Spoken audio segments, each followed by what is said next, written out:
schools still have the option of doing locally procured vouchers if that's the route that they want to do, but the national scheme will be available from next week. Thank you. You've kept nurseries open. Will nurseries be staying open? And can you confirm that they are safe for staff who work there, who are doing so much to keep those children learning, and for children? So nurseries, we always, Mr. Chairman, I'm very much like you. I always want to see all education settings open all the time. I always want to ensure that every child is in a position to be able to go to school. And as you'll be aware, that the transmissibility among those who are most youngest is actually the very lowest compared to all of the settings. So when you're in a position to be able to keep part of the education sector open in terms of early years, I believe it was the right decision to make, because so many families really rely on that nursery provision. But most importantly, those early years are so important. And are you going to keep them open? They're not going to get guaranteed. The advice that we've had from is that we can keep early year settings open, and we have there's no intention to close them, and we've not received any contrary advice to that. Thank you. If I can just turn on to mental health, could I ask, is the DfE carrying out any audit on the impact of lockdowns and school closures on pupils' mental health? And what is the government doing to ensure that pupils have adequate access to mental health support while schools are closed? You will have heard the evidence from the Royal College of Psychiatrists, the Royal College of Paediatricians, and just last week, Dr. Karen Street, an officer at the Royal College of Paediatrics, wrote harrowingly about the 400% increase in eating disorders amongst young people, partly due to school closures and social isolation. So can you guarantee that mental health professionals will be put in schools, and that parents and children who are at home in social isolation can have access to those professionals whenever they need it? I think all members of your committee, and actually much more wider in society, we've all had to deal with either sort of with loved ones or people that are close to us, issues to deal with mental health. And what we have seen during the pandemic, it has put quite extraordinary strain on so many young people and families. And I'd like to pay tribute to the work that has been undertaken by the Department for Health. The fact that a £2.3 billion investment in mental health, and this is about how we bring together both education and health services locally to make sure we deliver the best mental health support that is possible. We had the Wellbeing for Education Return programme, which actually was an investment in terms of training for teachers and those who work in schools and colleges to best be able to help young people, as well as those who work in education, to support them with the mental health issues that they may have. But I've also asked the Minister for Universities and the Minister for Children to convene a task force to look at some of the real issues that children are having to deal with, and also professionals within the sector, both within schools, in colleges, in nurseries, and of course universities, about how the government can best respond to some of these real challenges that we're dealing with on mental health. But would an answer just be, because we know it's a serious problem and getting worse, sadly, just to have either incredible organisations and charities like Places to Be, for example, that the government supports, for children and parents to be able to have access to a mental health counsellor in their school whenever they need it, especially during lockdown, because that would make possibly a huge difference to families that are struggling?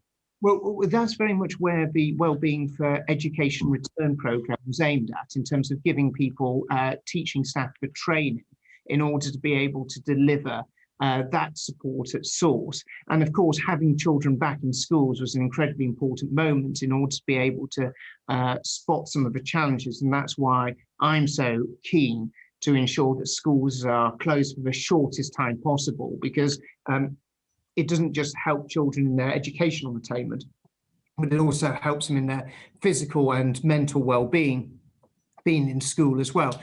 But we're looking right across the spectrum as to how we can leverage in as much mental health support for children.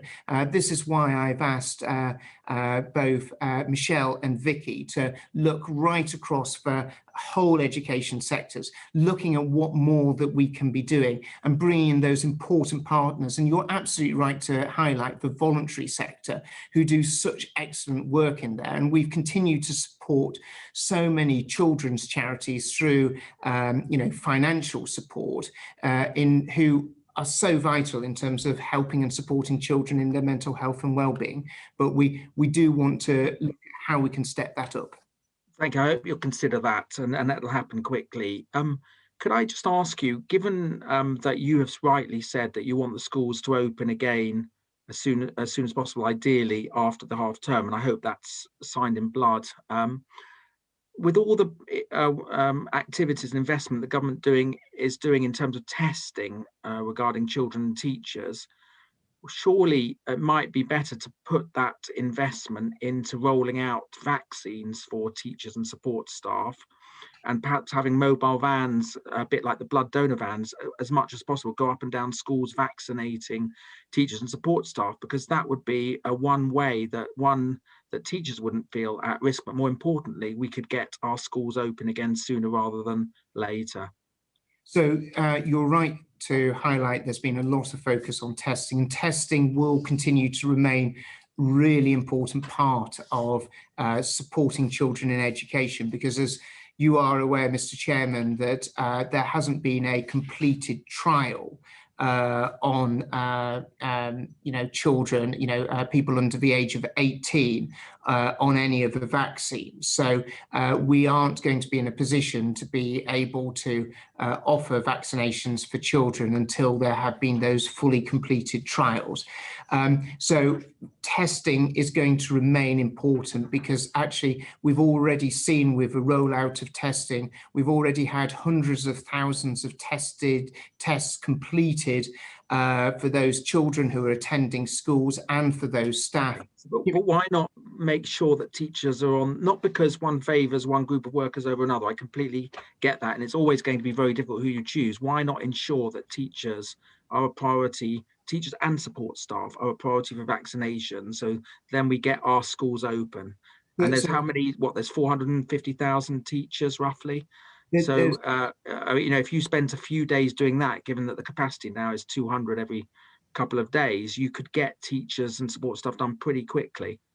So, Mr. Chairman, there's a total, there's a school workforce of 1 million, and it's absolutely vital we do not forget support staff in this, because it is often the support staff who will often be the ones who are often the most exposed. And I think there's also a special need in the area of special schools as well, where there is often a crossover between not just as an education setting, but also as a care and health setting as well. It is quite understandably right that the government has decided to prioritise those who are most at risk of being hospitalised, and as a result of catching COVID, most at risk of death. But as the Health Secretary and as Nadeem has also said, in that next wave where we need to prioritise others, I will make no apology for the fact that I see the top priority is for all those who work in schools, not just teachers, but all those who work in schools, because every single one of them is absolutely vital for delivering education. Thank you. I hope that we can get to, and I always say support staff, and I'm glad that you mentioned support staff too, because they're often forgotten about, and people just talk about teachers. Just before I carry on, Tom Hunt wants to ask a question about vaccinations. Good morning, Secretary of State. I'm aware that there's a letter sent to you recently by, I think it was HMC, and I have a school in my constituency who's working with other schools who feels as though it has the facilities and also the trained staff to be able to vaccinate all of the local teaching staff in the area. So it would simply be a matter of getting them the vaccine, but they'd be able to take care of everything else without detracting away from the other wider vaccination strategies. So I just wondered what your thoughts were. If you have, I think that letter was actually sent pretty recently, so I don't know if you, but firstly, what your thoughts are on that, because it does seem like a lot of the schools really are prepared to roll their sleeves up and be part of, getting teachers vaccinated. Concisely, if you can. Of course. Tom, as I'm sure, I haven't actually seen the letter, but I will make sure it's dug out immediately. Obviously, the JCVI have set out those who are most at risk of death and most at risk of harm, and so they have to be the top priority. I want to see my priority is to see teachers, support staff be in the place to be able to get the vaccine at the very earliest moment. And I agree with you. I think there is a real appetite and there is a real ability, as we've already seen with testing, that schools can play a major role in the rollout, not just of testing, but in terms of vaccination, making sure we get to that position where we're protecting that really, really critical workforce that's so vital for all of us, but most importantly, so vital for our children. Yeah. So it's good to confirm that you are fighting that teachers and support staff get moved up the priority list for vaccinations. Mr. Chairman, absolutely tooth and nail. It's the thing that I have conversations with every single day. But Tom, on your point, I'd be very happy to sort of meet up with yourself just to have a bit of a discussion in detail on the back of that letter. Thank you. I have a couple more questions before I pass to my colleagues. I just want to talk about disengagement from learning and vulnerable pupils. We know that before the most recent lockdown, overall truancy rates almost doubled in autumn 2020. Average absent rates in the recent autumn term was 4.4%, which rose to 8.5% in late November. And that's after COVID-related absences were factored in. Wraparound access to social services diminished during the lockdown.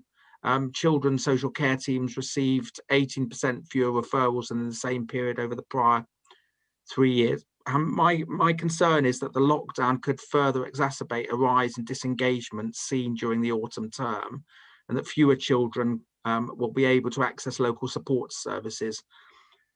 COVID aside, what is the department's plan to re-engage learners who are falling off the radar, and how will you support multi-agency working at a local level? So I think we'd all say that COVID has created enormous challenges for every sector, certainly, and not least education. But there are sometimes good things that can start to emerge from this. One of the things that has really started to emerge is a much closer working between schools, social services and local authorities, but also the police forces in local areas, and how they're actually engaging together in terms of actually working together to have a constant dialogue, constant communication, constant support with children. The initial data that we've already seen starting to come in from just the first day of this week is we've seen a much higher level of children with social workers in school than we saw last time. We saw a variability of between 4 and 28% of children who had a social worker in schools in the last term, in the first lockdown where schools were closed. This time, and it's still too low. That's at 40%. We have a clear strategy in terms of working with local authorities, with our REACT teams, supplementing and supporting local authorities with Ofsted in terms of helping them if they need extra support in order to be able to reach out to most vulnerable children. But there is a bigger issue in terms of long-term engagement. And you've highlighted it as to the fact that there are more of those children who weren't attending school when schools were fully up and running with all year groups invited. This is where it becomes really important in terms of getting the discipline and behaviour structures right within schools and making sure that all schools have really strong policies in terms of truancy, and making sure that there's an exceptionally low tolerance level of truancy within schools, and how we best support schools in order to be able to implement that. So those who are most vulnerable recognise the school is there, it's the safest place for them, and it's the best place for them. Just we know that in the last lockdown, just 6% of vulnerable children attended school. I'm talking about the main lockdown starting last March. And last week, am I correct in saying that the department suspended the attendance data collection they've run since last April? If that is so, it means it won't be possible to assess whether schools are being inundated with pupils, as many that are claiming. Will the publication of this data resume so that we can find out what is exactly happening to vulnerable children, whether or not they're attending school? Of course, Mr. Chairman, and we obviously, in terms of the changed circumstances, we had to change the way that we were collecting data, as it wouldn't be reflective of the circumstances that schools found themselves in. And just this morning, we made an ad hoc release of data, which I think is to give people a clear sense of where things were on the first full sort of the first full day of collecting that data. It was, as I just referred to, 40% of children with EHCP plans were in attendance, 46% in primaries, 25% in secondaries, 29% in special schools, and 36% in alternative provision. 40% of children with social workers were in attendance. So as you can see, a much higher rate than last time, but recognising that there is still much more work to do. And the overall attendance rate, sorry, Mr. Chairman, the overall attendance rate was 14% of pupils were in school. Thank you. I'm very happy if you call me by my first name, by the way. Just finally, I just want to ask you about alternative provision. Can you confirm that alternative provision is obliged to stay open for all of their pupils during lockdown? And if there is no obligation to do so, are they allowed to stay open to all pupils, even if some are not on the vulnerable critical workers list? And just finally, the government softened the requirement in the last lockdown for councils to support pupils of the HCP plans, and can you confirm whether you're doing the same this time? So in terms of, it's really important. As I said in my statement yesterday, we do. As I said in my statement last week, we do ask. Parents are in a position to be able to keep their children at home. We do ask them to keep their children at home, but if they're in a position where that isn't possible, if they're a critical worker or they're a vulnerable child, we do want to see those sort of places made available to them. And we hadn't got any plans in terms of changing the Is it not going to soften the requirement on the EHCP as happened last time? There's no intention of doing that. And AP, are they going to be obliged to stay open for all their pupils or not? Yeah, and we are asking AP to stay open, and we've seen already in the first cut of data that we've had is that, sorry, if I just sort of look through the, I just try and find the exact data on the AP opening. Sorry, I do apologise. Just to say the AP, you can send us the data, but just to 24%, as I say, 24% are attending an alternative provision. And what we're asking is alternative provision is to work with parents and children. Is it open to all of their pupils or just critical workers and vulnerable?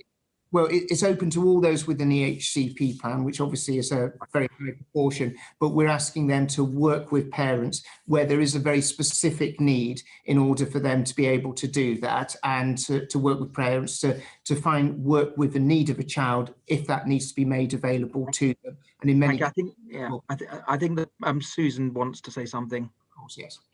Yes, Secretary of State, sorry, I hope it's helpful. I think the first thing to understand is the definition of vulnerable children is one where we give some discretion to the school, because we think they have the best understanding of which children are most vulnerable. And that means that for AP, that open for all children with ECHPs and all those that they deem vulnerable. And for many AP settings, that will be all the children in the school. But we've also offered them some flexibility to work with parents, because again, they understand their children and their parents well, and they understand what's going to work for them. And so many settings talk to us about the value of being able to design patterns with parents, actually as AP settings do quite a lot of the time in normal times, to try and manage patterns of attendance that are going to work and keep the largest possible number of those children engaged. So yes, they can open for all their children, but they can also design sensible patterns of attendance with pupils and parents that are going to make sense for them and for their cohort. Thank you. I'm going to bring in David Johnston now, please. Thank you, Chair. Good morning, Secretary of State.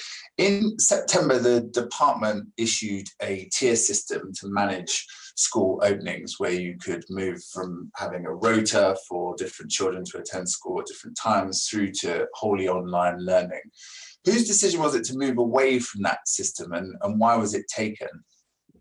Well, the decision to move away from that system was obviously done in conjunction with Department for Health, Public Health England, and also through the formal process of the COVID-0 committee that obviously convenes all parts of government.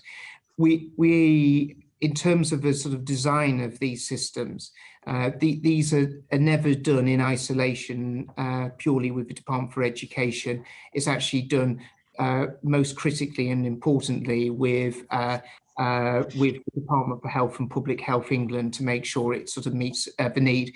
And what we were finding is that in terms of working with the Department for Health and Public Health England, we felt by moving to the contingency framework, we felt that this would be a better way of doing it. And actually, having spoken with the sector and their experiences of operating schools throughout the first few weeks, through the June and July period and then into the September, we felt that, and with the full opening of schools, it felt the contingency framework best met their needs, and it also worked best with the Department for Health and Public Health England. And is that what you, before I go on to my other questions, is that what you imagine we will revert to when schools come to reopen? Yeah, so we already have the sort of set scheme in terms of a contingency framework. Obviously, where I would, as I've said many times before, I want schools to be closed for the shortest period of time available, but the contingency framework would be sort of sat there as, if to sort of continue, if there are areas of particular need where we had to have school settings continue to remain closed, it would be through the contingency framework that they would remain closed. Okay. You issued a temporary continuity direction to Greenwich Council on the 13th of December, and I happen to support your determination to keep schools open, but people have understandably asked on what basis you made that decision, given where we find ourselves now with children having to use online learning anyway. Yeah. So David, it was, as you can imagine, right across the north of England, right across the Midlands, we've seen many local authorities and many schools having to really tackle very high levels of COVID infections. And what's happened on every one of those occasions we've been in a situation where we've worked really closely with those local authorities where they've had particular concerns. And we've dealt with dozens of local authorities where they've had particular concerns. And we've never been in a situation where we've had to move a direction, because what's always happened is those local authorities have come to us, we've had detailed discussions, we've looked at working with Public Health England, working with the local director of public health as to how we deal with some of those challenges. Sometimes that's meant schools closing where there's been particular challenges, but we've really taken the approach of partnership working. And you know, you've had areas of a country with case rates of over 800, whereby working with the local authority, we've been in a position where we've been able to keep schools open and protect children's education. What we had in the situation with Greenwich is, you know, there was no conversation, there was no discussion that Greenwich had flagged up an issue beforehand. And, you know, usually these have been flagged up by the directors of children's services, directors of public health. This hadn't been the situation in Greenwich. And we found out by, you know, a sort of clear announcement that this was the approach that Greenwich was taking when they had a case rate load of, you know, 250 per 100,000, which wasn't that different from the all London case rate, and it certainly wasn't one of the areas that had been flagged up to us by Public Health England or anyone else. We're obviously also in a position where the knowledge of a new variant was certainly not something that we had any understanding and knowledge of. And you'd seen authorities and schools right across the north of England, right across the Midlands, being in a position where we'd had this amazing partnership working, where we'd worked together, dealing with some really tricky issues and case rates much higher than we're seeing in Greenwich, and being in a position where children were able to continue to get in education. So it would have been remiss of us, and it would have been wrong of us not to take action where there was a local authority where case rates were just so much lower than all those other local authorities right across the north, right across the Midlands, where we'd had that partnership working together to keep schools open, but taking action where was necessary to help them and support them in the containment of the virus.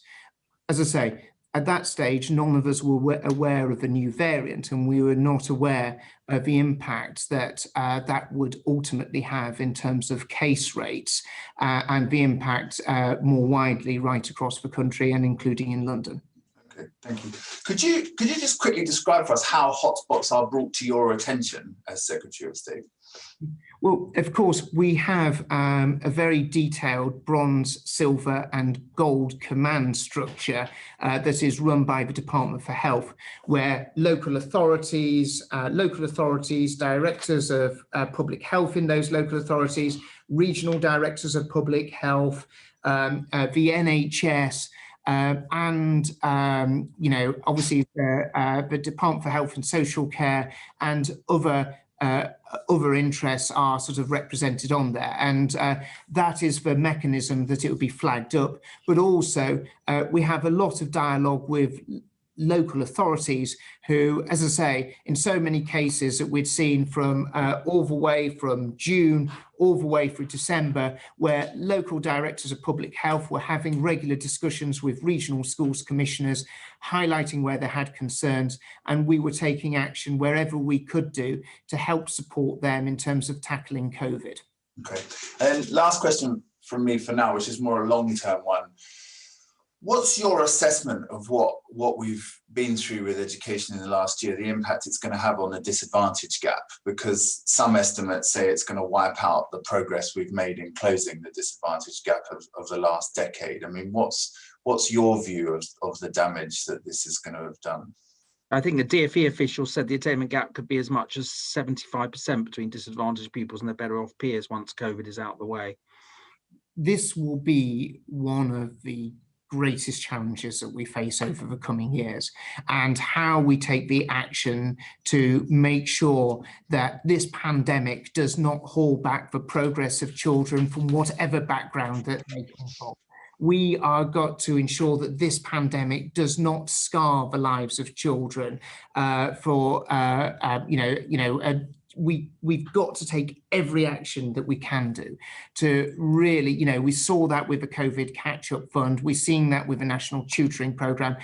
We must not rest in terms of doing everything we can do to be closing that disadvantage gap. And this is why I will never make an apology for being the greatest champion of opening schools, because actually all the interactions that we know make the greatest progress and have the greatest impact on children mean that schools are open and children are in the classroom. And that is why I must never apologise for being the greatest champion of keeping schools open, because I know it makes such a big impact, and it makes the biggest impact to the children from the most disadvantaged. But where we take action, it has to be evidence-based. This is why schemes such as the National Tutoring Programme, when we roll out further initiatives, whether that is, sort of more support to ensure that and support learning through the summer for children from disadvantaged backgrounds, these are the actions that we will have to undertake, because we know that they can make a real difference to children's lives, and we must be relentless to close that gap. Thank you. You've been great with the old concise answers, Secretary of State. If you just keep it up, it would be appreciated. I will endeavour to be more concise. Thank you. Ian, before I bring in John Gullis, Ian has a question on truancy. Ian Mearns, please. Truancy, Secretary of State. I mean, the trouble is, it's how we couch this in language, because there's attendance and there's absenteeism or non-attendance. And, I think the general understanding of the bulk of the population of truancy is where children are bunking off without their parents' understanding or knowledge.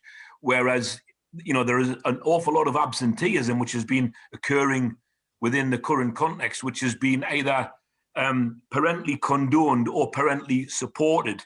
And I'm just wondering, have you done any sort of analysis of what the attendance rates have been and how much actual truancy there has been where kids are bunking off without their parents knowing? Because I think that's important in terms of understanding the problem that we've got to deal with in terms of getting kids back into the classroom. And the second part is, what's being done to support the learning of children who don't currently have a school role? In other words, they've been off-rolled by a previous school, or they've never got onto a school role in areas of high demand, which is still the case with some children in some parts of the country. Ian, really important points. And actually, the only way we can get to a solution is schools play a vital role in it, but it has got to be a collaborative approach across all agencies. And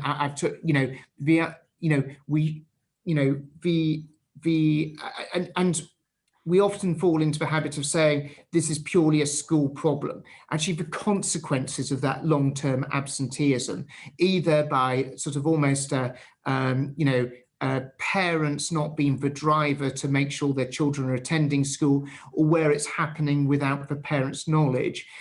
The only way we can really tackle this, yes, schools play an absolute pivotal part in it, but it is working. It's really also working with local authorities. It's working with the police, but it's social care.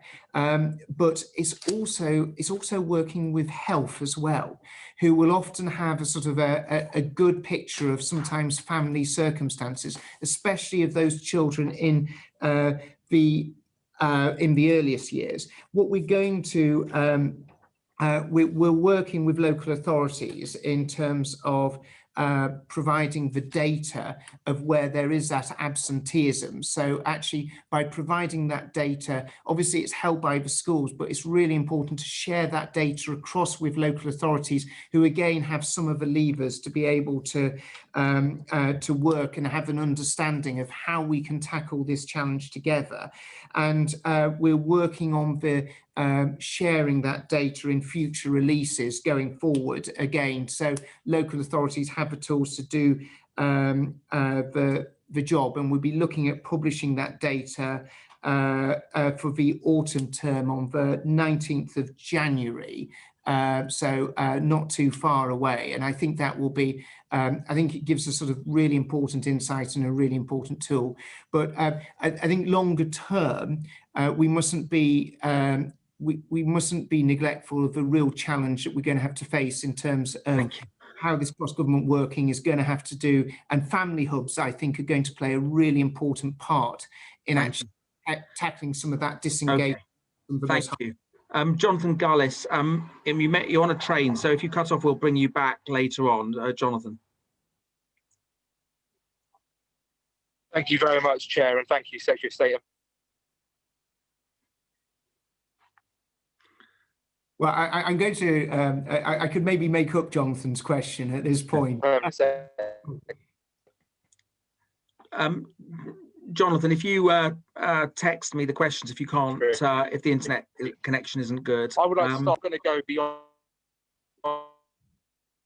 It's not working, unfortunately, Jonathan. So what I'm going to do is I'm going to move to, I'd like to move to Christian, please. And we'll come back to Jonathan if you can get an internet connection. Thank you, Chair. It's difficult to follow that. Good morning, Secretary of State. In regards to the decision that was made in regards to mass testing of secondary schools, for many schools, this was taken up on the last day of term. Some schools had already broken up by that point. So in regards to the decision, why was it thought that was an appropriate time to make that decision, and why was the announcement not brought forward or put back? So it allowed more time to one, be understood, but actually to be implemented fairly. So as you'll appreciate, I think all members of the committee will appreciate it, in any global pandemic, things move at incredible speed, and we were in a situation where we could be able to, at that stage, make an offer to school that wasn't going to be a compulsory offer, but it was an option that they could take up in terms of testing. And obviously, we wanted to be able to get that offer out at the very earliest stage. I very much recognise that that is not the time that any school wants to be able to get that type of information. It's not the situation we ever wish to be in. But we were in a place where we were going to be able to offer them a full testing regime that they'd able to take up.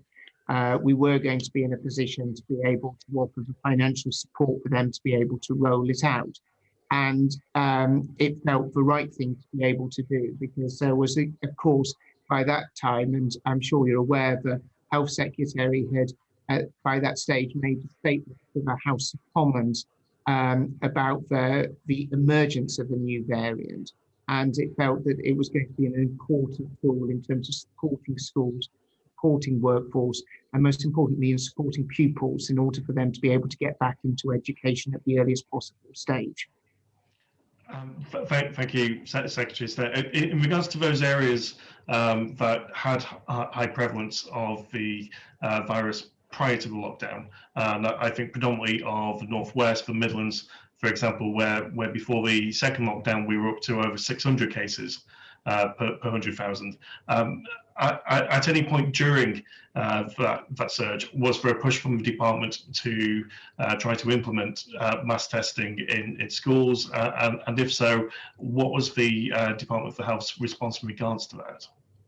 So we've been wanting to roll out mass testing at a very early stage, and we have we've seen mass testing rolled out in schools in a number of areas. The first one, of course, was Liverpool as part of that, and schools played a really important part of that community mass testing response. What we did following that is we quite understandably did an extensive number of pilots across the country in very different types of schools, in very different types of areas.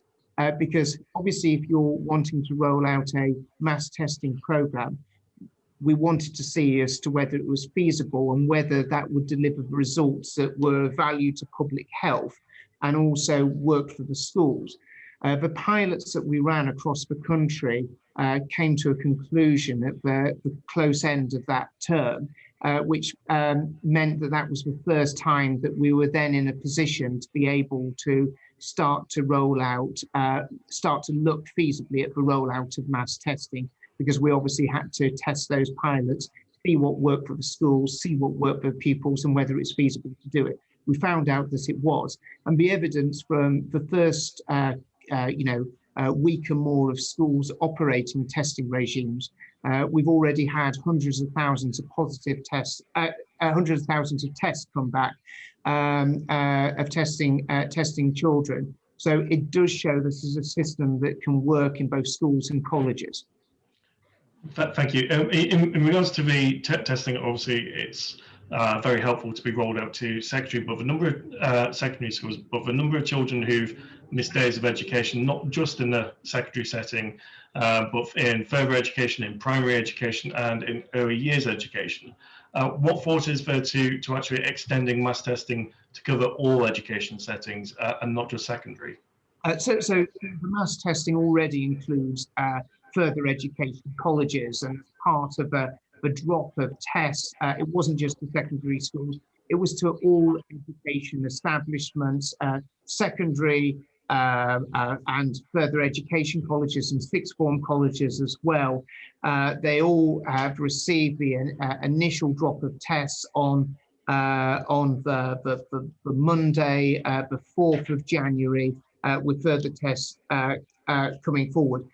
I want to see mass testing rolled out across all education settings. On the next, what we're seeing from, the 18th of January, you're going to see the rollout of staff testing for primary school teachers.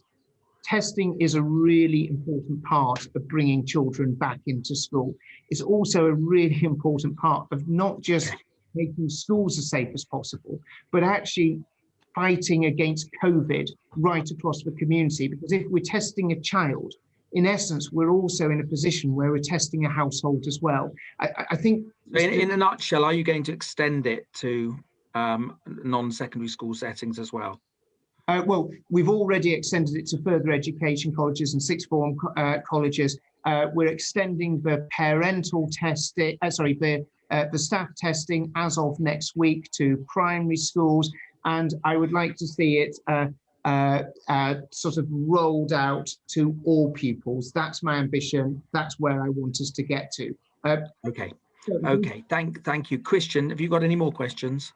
Yeah, one final one, Chair. I mean, given the call on teachers and support staff time in the classroom, obviously teaching those children who are in school, but also providing education for those who are out of school in regards to virtual lessons. What extra resources are being given to schools to actually carry out the mass testing on a weekly basis? So where we're moving to in terms of the testing of staff in primary schools, these will be tests that teachers will be able to do at home. So they'll be then in a position of actually having to, they'll be able to be self-administered at home for the teachers and support staff to be able to do. In terms of the rollout of the mass testing, there's a £78 million package and being able to support schools in terms of doing that, as well as other additional support that we've put in place. Thank you. Can I just, I've got a quick question from Dr. Caroline Johnson before we bring in Ian. Caroline. Thank you, Chair, and thank you, Secretary of State. Two questions very quickly in relation to some of the answers you just gave to Christian. Firstly, you talked about a £78 million package to support schools in terms of delivering these tests.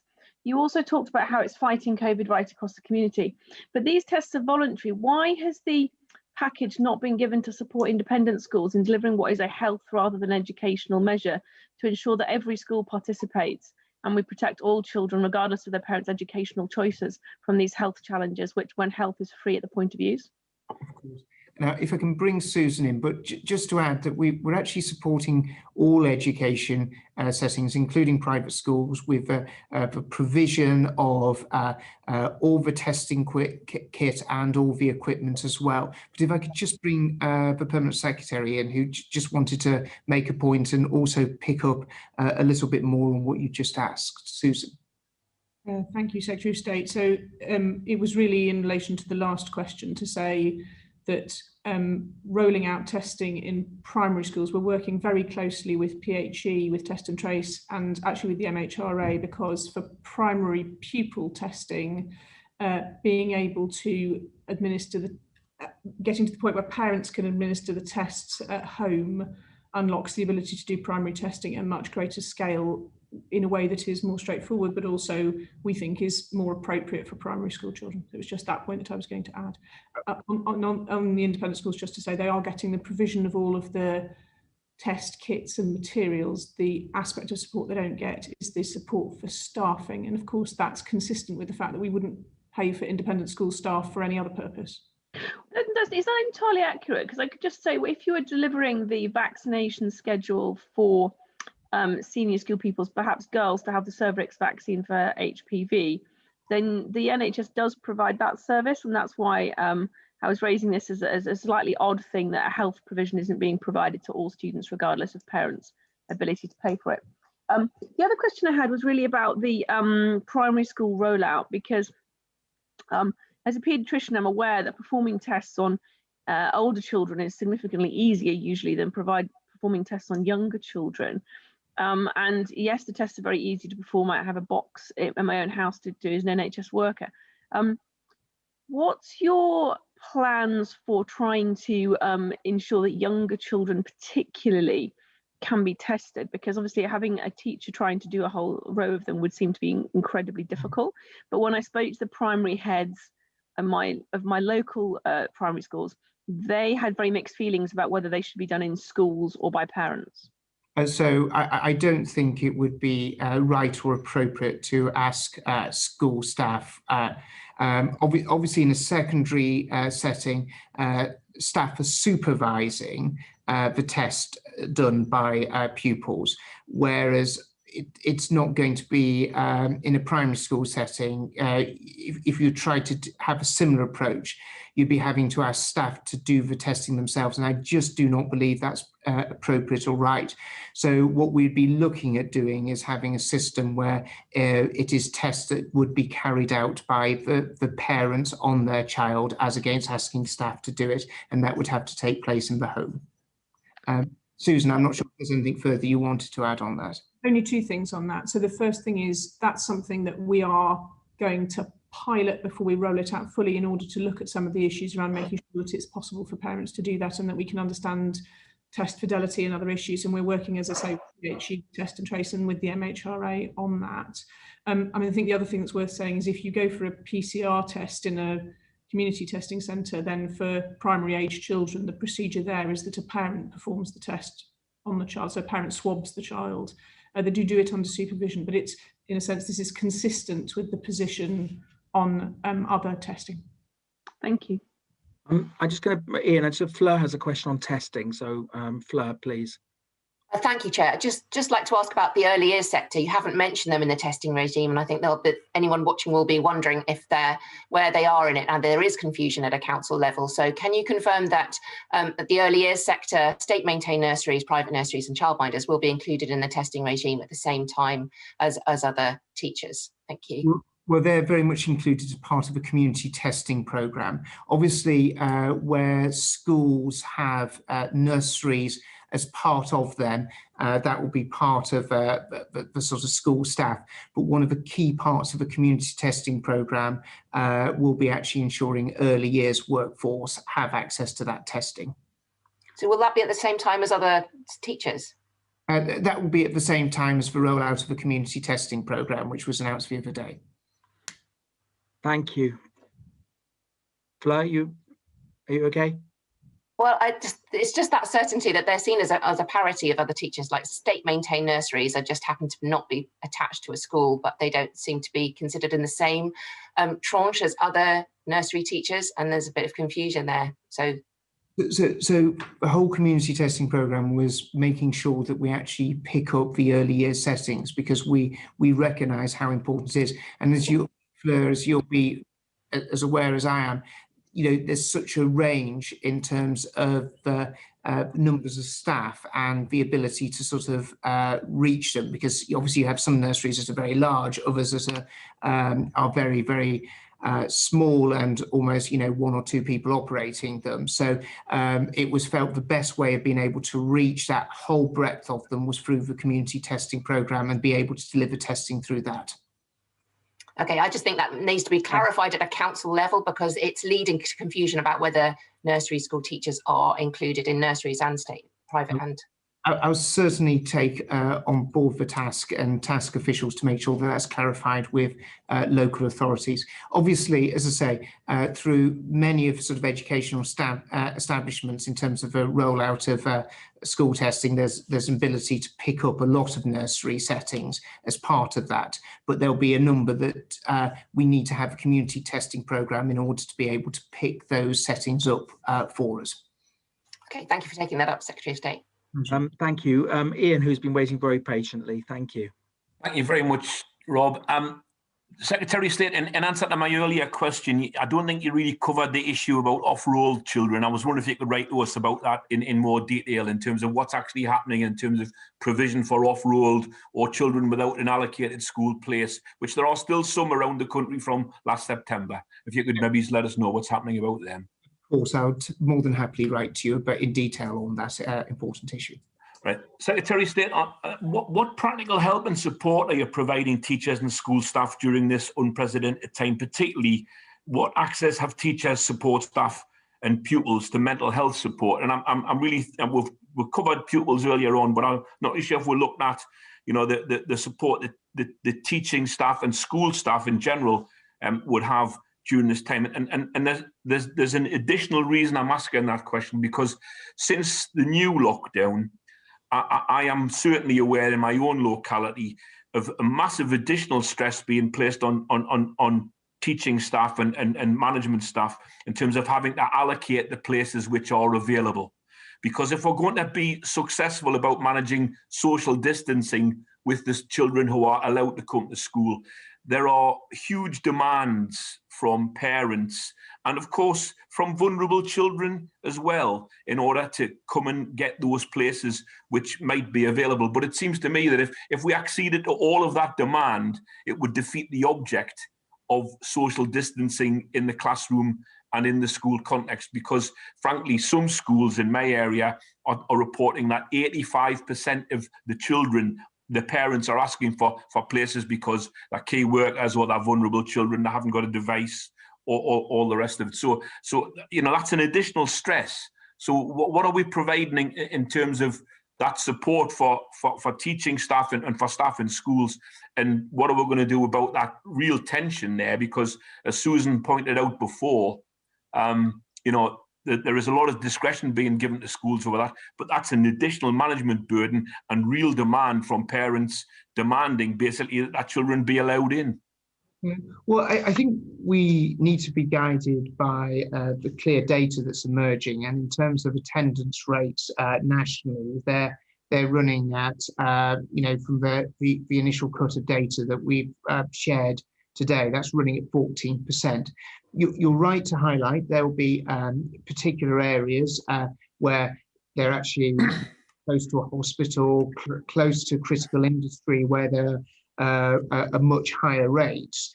And what we want to do is work with regional schools commissioners, work with those schools as how best we can support those schools in order to be able to support those children either they're vulnerable children, they're the children of critical workers, to be best able to support them, to be able to be in the classroom if that's where they need to be. And we'll work right across the sector, both with, as I say, not just with the schools directly, but also with unions as to head teachers unions and everyone else as to how best we can put the support there for schools to be able to manage that. And actually also with local authorities, where there may be particular challenges within local authorities. And actually, one of the great things about our education system is the amazing spirit of collaboration between schools, where sometimes there's an element of rivalry, but equally there's more often not a clear understanding of actually how one another plays an important role of supporting the other. You raise a really important issue again about mental health. When we had rolled out the Wellbeing for Education return training, it was really important to pick up staff as well as pupils. And we've also funded some additional education support for mental health needs of school leaders, because the real heroes head teachers have been amazing heroes during this pandemic. They've not had really any respite at any moment through this, from the moment that schools first had to make those changes back in March, through the holidays, getting ready for a full return in September, and having to continue to deal with those challenges. So we have recognised some of that need, and 85% of local authorities areas in England have told us that they're delivering additional training and support into local schools and FE providers. And it's important for us as a department to work with them in terms of those discussions of how we can support them in terms of delivering that support. Just an additional thought, though, but the new variant, I'm afraid to say, is no longer confined to London and the southeast. My own director of public health told me that within the last week or so, 55% of those people who've tested positive have the new variant, and of course, the new variant is much more transmissible. And of course, teaching staff and teaching school managers and other school support staff, are at home, parents, partners, wives, husbands, daughters, sons of people who they live in the household with. So with that new variant and the transmissibility, obviously there is extra additional worry, that if schools do become over full, that the likelihood of transmission really does magnify, and that is, it's a genuine concern expressed to me by many teachers and school managers.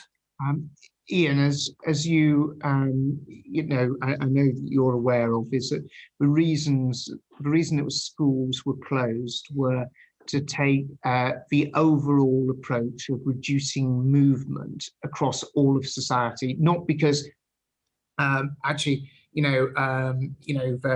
chief medical officer, deputy chief medical officer are the greatest advocates for having children in school because of the amazing benefit, but we did have to make that decision in terms of reducing movement. Sorry, just to I beg your pardon for interrupting, but we were told just a few days before the school closures by a survey from Public Health England, as I understand it, that actually school closures had a marginal effect on the rate of transmissions.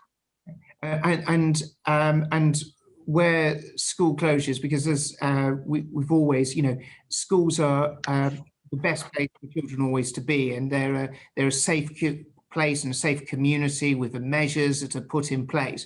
But the reason that the decision was made when we reached a COVID alert level 5, and we were seeing that incredibly strong spike in cases, was it was a measure that would reduce movement among the whole community.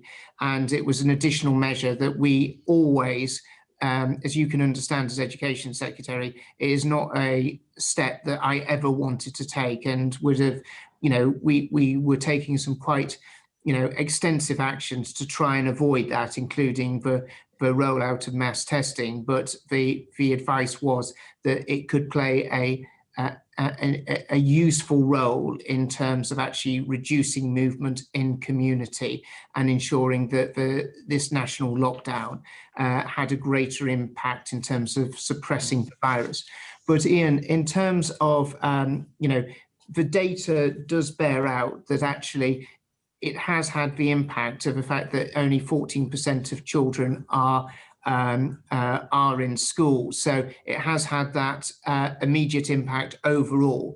But it is really important that we continue with our testing regime, because that plays, again, a really important role as one of the measures for ensuring that we tackle COVID, do everything we can do to stop it coming into school, but also helping make sure that people are aware that they have COVID wider in the community by doing that mass testing. I think Secretary of State, though, you do need to clarify that 14% number, because I'm certainly aware that in my own locality here, many more than 14% of children have access to some schooling, possibly on a rotational basis. And I would be interested to see what the actual number of children who've got some input into schools, actually attending school, even on a rotational basis would be. It's much, much more than 14%. Well, I mean, I'm just going on the data that we've collected from schools, Ian. So this was the data that was taken nationwide. And I think that's a snapshot, Secretary of State, rather than an indication of how many children are actually having a physical interaction with their school. Well, it was the data taken from all schools on the 11th of January. It's a snapshot. It is a snapshot, but it's a snapshot that we do every single day. And I think, but I think, Secretary of State, it's important for parents and for the wider population to have an understanding that 14% is not the number of children who are having a physical interaction with their school, even on a rotational basis. It's much, much more than that. Well, Ian, it's actually. But what you'll see is if you're having children having a experience on a rota basis, it will obviously, when you have the data across all days, you'll have a clear picture. But this is data that's based on evidence submitted by schools. But maybe if I could just bring Susan in just to comment on the data and the veracity of it. Yeah, so this is the collection that we do daily. It was made reference to earlier that we've been doing attendance collections through last term, and that we changed the attendance collections precisely so that we could understand the picture under these new circumstances and collect information about vulnerable and critical worker children attending school. Mm-hmm. The picture is that overall 14% of the total cohort were in schools on Monday. A particular day. But we collect it every day. Yeah. And so we'll publish the data as we have been doing. Mm-hmm. I don't think there's hugely widespread use of rotas. I'm very willing to be to hear more about that from schools and so on. But in terms of the question you're raising, which is how far are we reducing movement in order to help reduce transmission, the number of people who are moving on any one day is highly relevant to that. So what we've effectively done is we've taken 85% of the movement that's due to schools out of. I think what you may be hearing is that there's quite a different picture for primary and secondary schools. So within that 14%, attendance in primary schools averages closer to 20%, and attendance in secondary schools averages closer to 4%. And further, we also saw lots of people raising concern about individual schools where levels of attendance were very high. And again, we've looked for that very closely in the data. Actually, what we see is that the proportion of schools with more than half their children in is around 2%. There are a small number of schools out there. As the Secretary of State said, they may well be schools that are next to a hospital or near a place, for example, schools in the docks where people are handling food. We need those people to be able to do that in order to keep people fed and healthy. But it's a very small proportion of schools. And the public health advice we have is that the key driver, the reason for closing schools, was to reduce that overall amount of transmission, and that they are comfortable that an individual school may have higher levels of attendance than another. As long as the school has the same measures in place that they had last term when they had all children in, they're comfortable that that is a perfectly reasonable thing to be doing, as long as the overall numbers across the whole system have come down significantly enough to help us reduce that movement. So those numbers that suggest we've reduced that by 85%, we'll clearly be keeping a close eye on that. We're also able to look at what proportion of those who've requested a place have been given one. And again, we want to work with schools that are worried. So there's three issues, aren't there? There's transmission across the whole of the country and how schools play a role in that. There's an issue about individual school safety, which also plays, and again, just trying to make sure people are comfortable that, again, the public health advice we have is there isn't a sort of proportion limit at which you become unsafe. It's about the measures you've got in place in your school to manage the children you have in. And then the third issue is about the practical management of that. So we know that for some schools, they were expecting much lower levels of attendance, and they'd organised themselves in a way that meant that managing the children who were in school and the children for whom they do remote learning was difficult. Yeah. And what we're doing is working through the RSCs with schools to help them find the models and the ways of working that will help them manage sensibly and safely for all those children. So we can educate the children who do need to be in school, and the children who need to be educated remotely, and we can do that sensibly and well. And we want to really support schools in doing that. We completely understand that this is really difficult for people as well. Thank you. Just very briefly before I pass to Tom, on the 2nd of January, the Department for Education sent out to myself and some other MPs saying that the Public Health England survey with the London School of Tropical Medicine, of Hygiene and Tropical Medicine, said that school closure would only have a minor and temporary effect on transmission rates, and the wider impact of this on children's social, physical, educational and emotional development would be significant. And that was sent out to us on the 2nd of January, based on, as I understand it, looking at the new variant of COVID. So what changed in a few days that school suddenly closures would have a dramatic effect on transmission, whereas on the 2nd of January, the PHE advice was that it has a marginal effect? Well, Robert,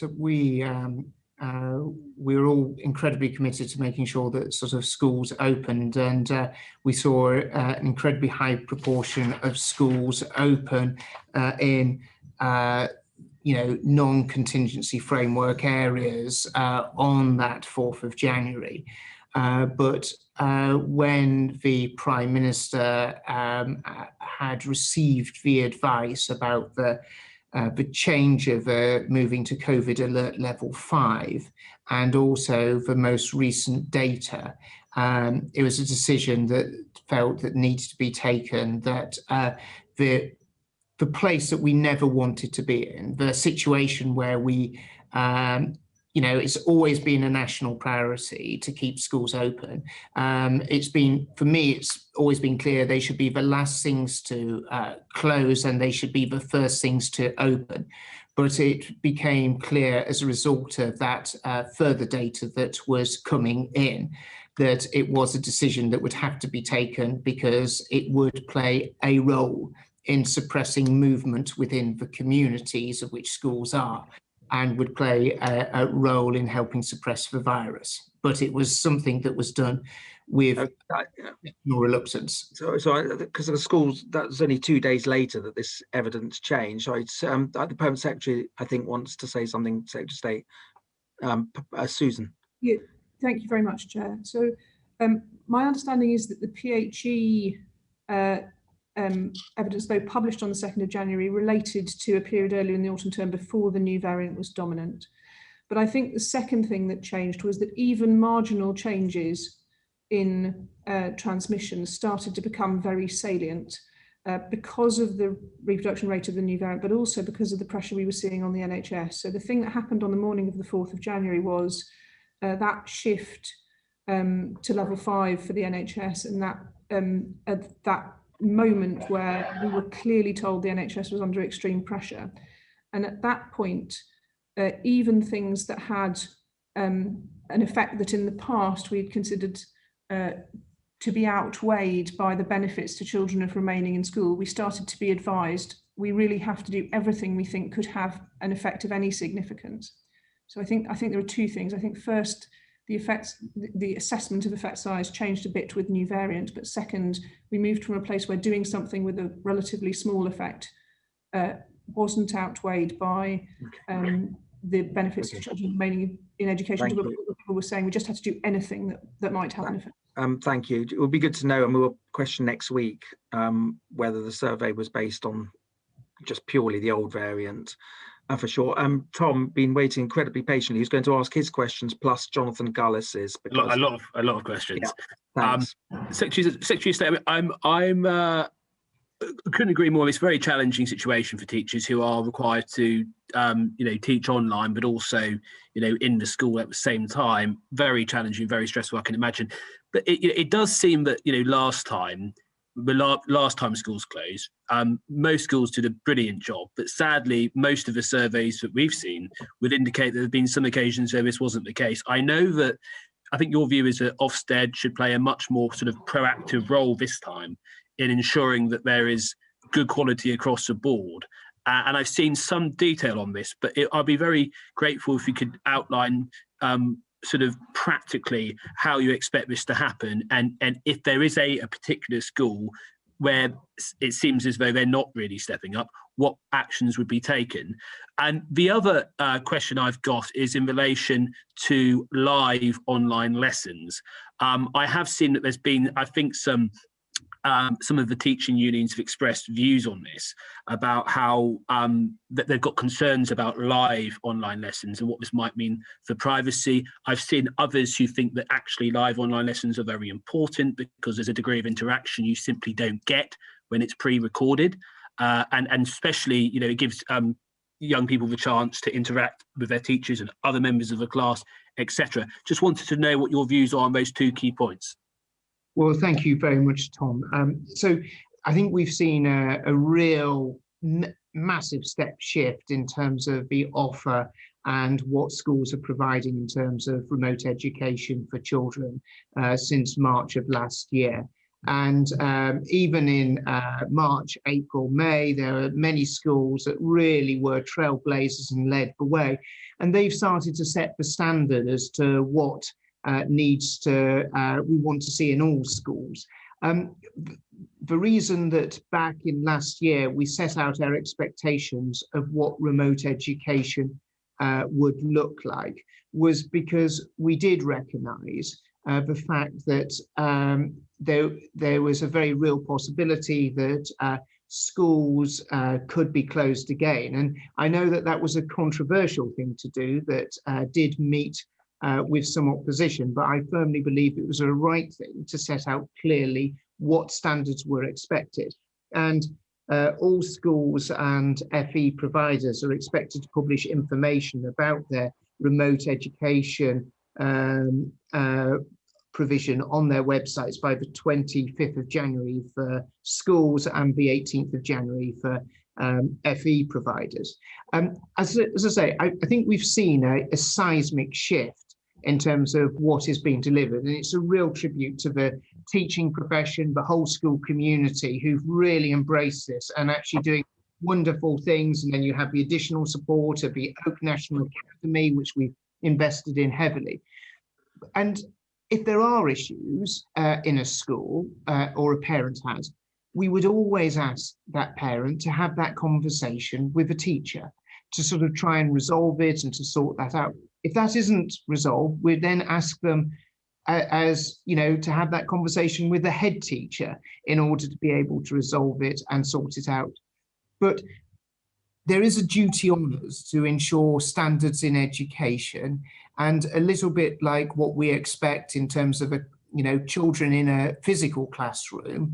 If the education isn't being provided to the standards that would be expected, then we have to accept the fact that there has to be some form of recourse, and the ultimate last form of recourse would always be Ofsted, and that would be the same in this one. But we would, that is, certainly not something that we, firstly, people shouldn't be going to as a first stop, and it should only be very much a last course of action. In terms of live online lessons, and this is where the development of remote education has moved so rapidly, I think that live online lessons can be an important part of the whole package of what teachers and schools are able to offer, and it's certainly something that sort of, you know, we'd encourage them to sort of see as part of that whole package of what they can deliver children. Sorry, a final couple of questions. DFE guidance indicates that children without access to remote learning can be treated as vulnerable and attend school during a lockdown. Is this provision being adhered to by schools and head teachers? And what impact is it having on the numbers attending school and on teachers? And finally, a question about teacher recruitment and retention. This was a big issue before the pandemic, but obviously I just wanted to know what your thoughts are about how you think this pandemic may have impacted or may impact the government strategy for teacher recruitment and retention going forward. There may be some aspects actually which is quite helpful, because the role of a teacher is being at the forefront and the heroic way in which, you know, many of them have carried out their business. But on the other hand, the amount of stress that many teachers have been put under, you know, I guess the concern is that some may leave a profession and some might be put off going into it. Yeah. Sorry. So in terms of the allocation of vulnerable, you know, sort of those children who don't have access to laptops, the data would indicate that, as I say, an overall 14% of pupils in attendance, and doesn't seem to have indicated that there has been an abnormal impact on it. We do leave schools and leadership of schools to make a judgment, and obviously, you know, where there are families as are in that difficult situation, we would really very much hope that you know, teachers, you know, the schools would able to work with that family to help support them. In terms of teacher recruitment, it looks as if you know, the teaching profession, what people have seen sort of firsthand about the amazing job that teachers are doing right across the country, the important role and the important impact that they're having on children's lives. You know, what it is actually showing is it's really driving teacher recruitment numbers, and we're seeing a large increase in the number of people who are wanting to come into the teaching profession. This is, you know, really positive signs in terms of substantial increases in the number of children, number of people who are leaving university, doing PGCEs, taking on the initial teacher training, really driving numbers up. We still recognise we face challenges within some of the most difficult recruitment areas, but we still have a strong package to really highlight what a brilliant career teaching is. But the numbers are incredibly positive, and we are. I'm confident that Secretary of State, we've got loads to get through, and I just Secretary of State, please, if you just do it in a nutshell as much as possible, it would be great. Okay, Tom, have you finished? That's me done. Yeah. Yeah. Do you want to please ask Jonathan Gullis's questions? Some of them. Yeah. So one of the questions was about this potential additional pressure on school budgets. Many schools, certainly a number in my constituency, have really gone above and beyond when it comes to making sure that when they were open, the environment was safe and secure. It was regularly cleaned. There was adequate measures in place to make sure everyone was safe, both pupils and teachers. This has meant it's an additional cost to them, and I just wanted to know that, you know, in future whether this would be taken into account. Well, you saw in terms of the first, you know, saw in terms of the first national lockdown where schools were closed. We put a package of measures there in order to support schools during that period. Over 14,000 claims were lodged with the department, 14,075, and so far 13,000 schools have received payments, you know, in terms of reimbursement, and obviously working through the final ones of those. We also put a package of support for the winter, sort of going up to Christmas, and we'll be looking at actually what additional help and support is required for schools. We are very much recognising that they are actually having quite acute pressures. We understood that when we were rolling out the testing regime and recognised there needs to be a financial package put in place there to support schools when they're fully rolling that out. And there will no doubt be pressures on school budgets as a result of some of the things they're having to do.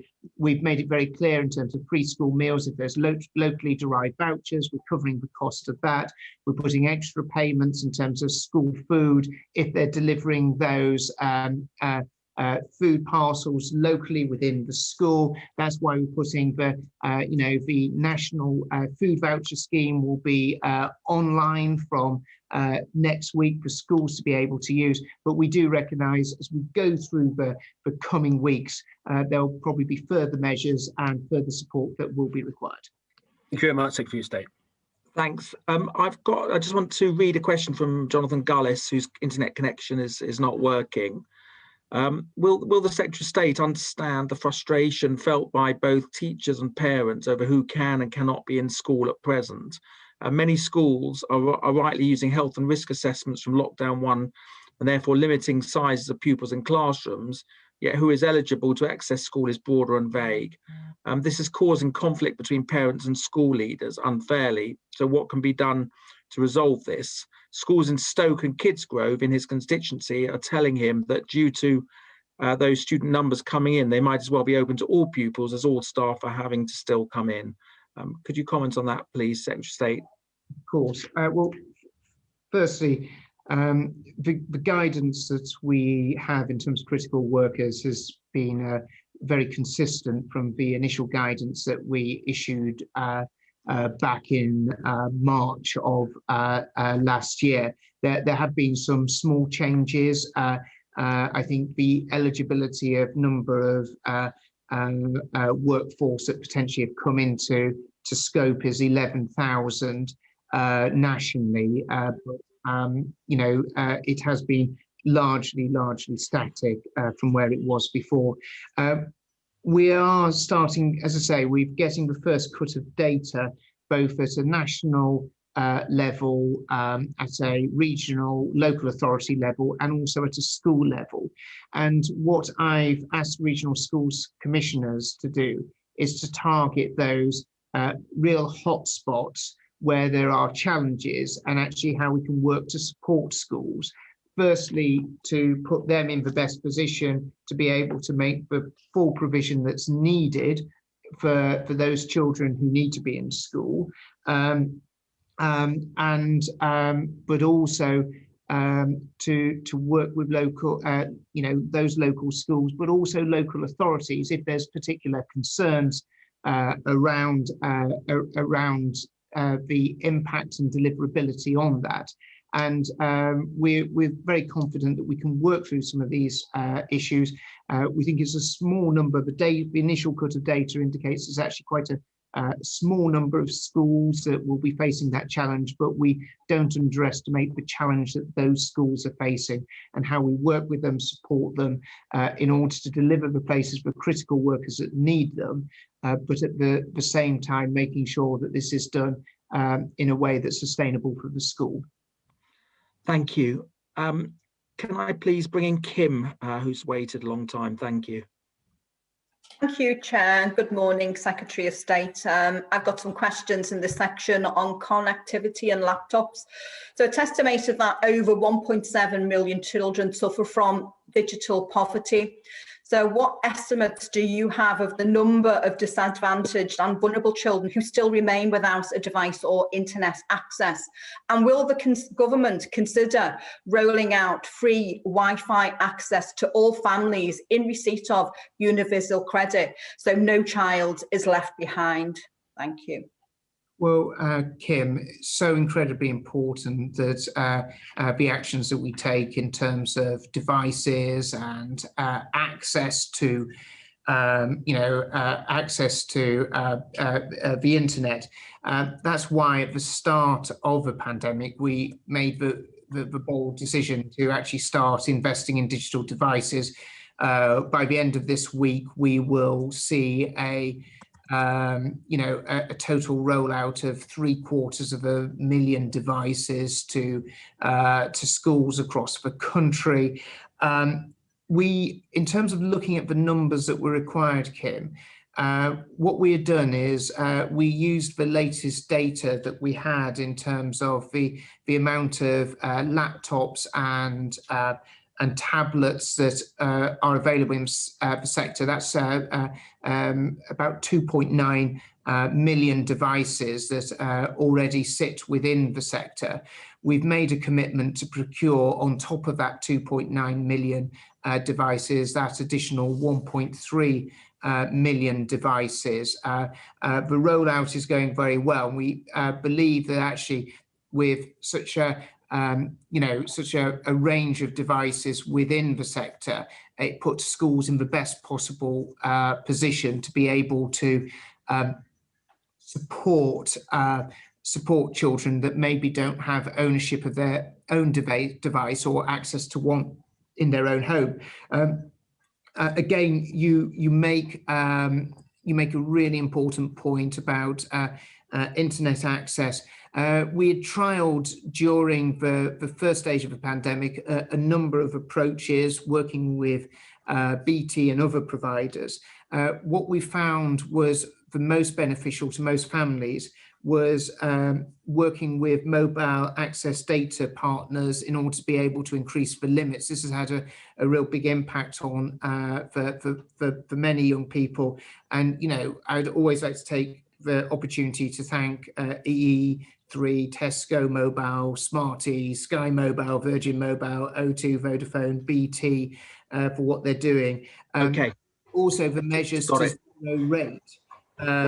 Okay, got it. We've got to get the next question, Kim, please. Thank you. Yeah, and I think I appreciate that so many devices have been sent out and issued, Secretary of State, but members on this committee are still hearing from schools within our constituencies that are still received access to resources. So it would be useful if you could let us know what DFE information is available and whether you could share that with this committee, please, Secretary of State.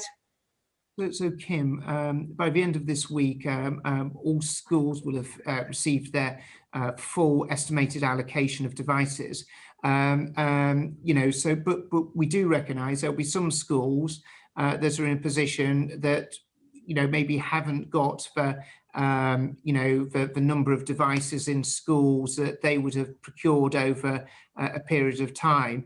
And that's why we've continued to invest in devices over and above that estimated level that they'd need, so that schools are able to come to the Department for Education where they do have specific needs. We've had over 400 schools make requests on this basis, which we've looked. And of course, we're very happy to share with the committee the working that we did in terms of the initial estimates of the procurements that we made and how actually we're best in the best position to support digital devices.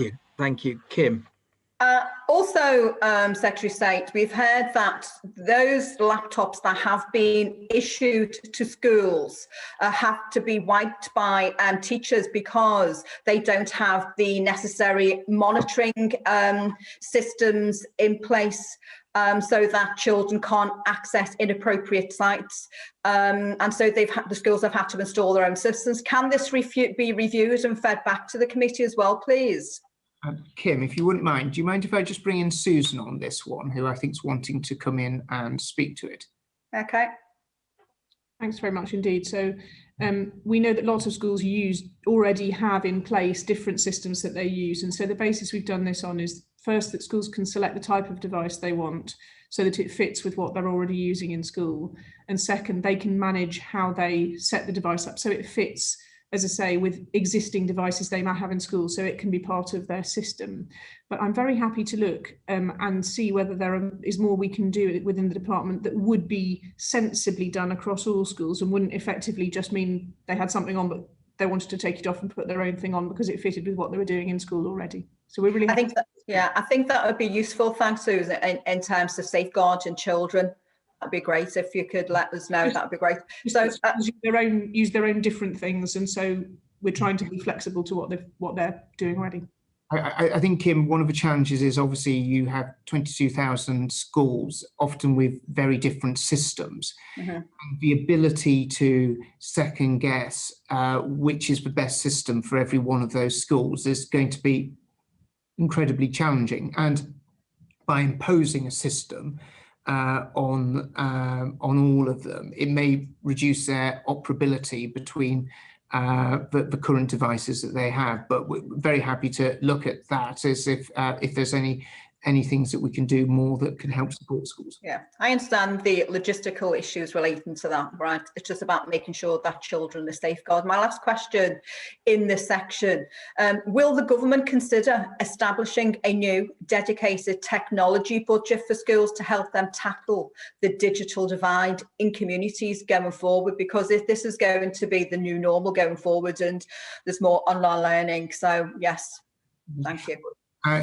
Kim, I sort of feel as if you're almost trying to get me to sort of engage in a debate with Treasury via yourself. But I'm gonna sort of probably sort of duck that a little bit, if you don't mind. But what we, all the actions that we've taken in terms of this mass rollout of devices really shows that how, we see devices as an important part, not just in terms of supporting children's learning while we're in a national lockdown and where schools can't be open to all children, but they will play an incredibly important role in terms of supporting children catching up, not just within school, but outside of school time as well. Thanks, Secretary of State. Something worth considering for the future then. Thank you. Thanks, Rob. All my questions. Thank you, Kim. Just to ask you, is there, because you'd still get a lot of schools who say they haven't got their allocation for one reason or another, or they're missing 10 or 15.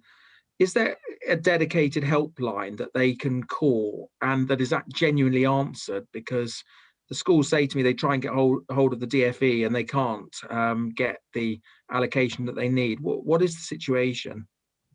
So obviously, the allocation of is actually done, if it's a maintained school, it's done through the local authority.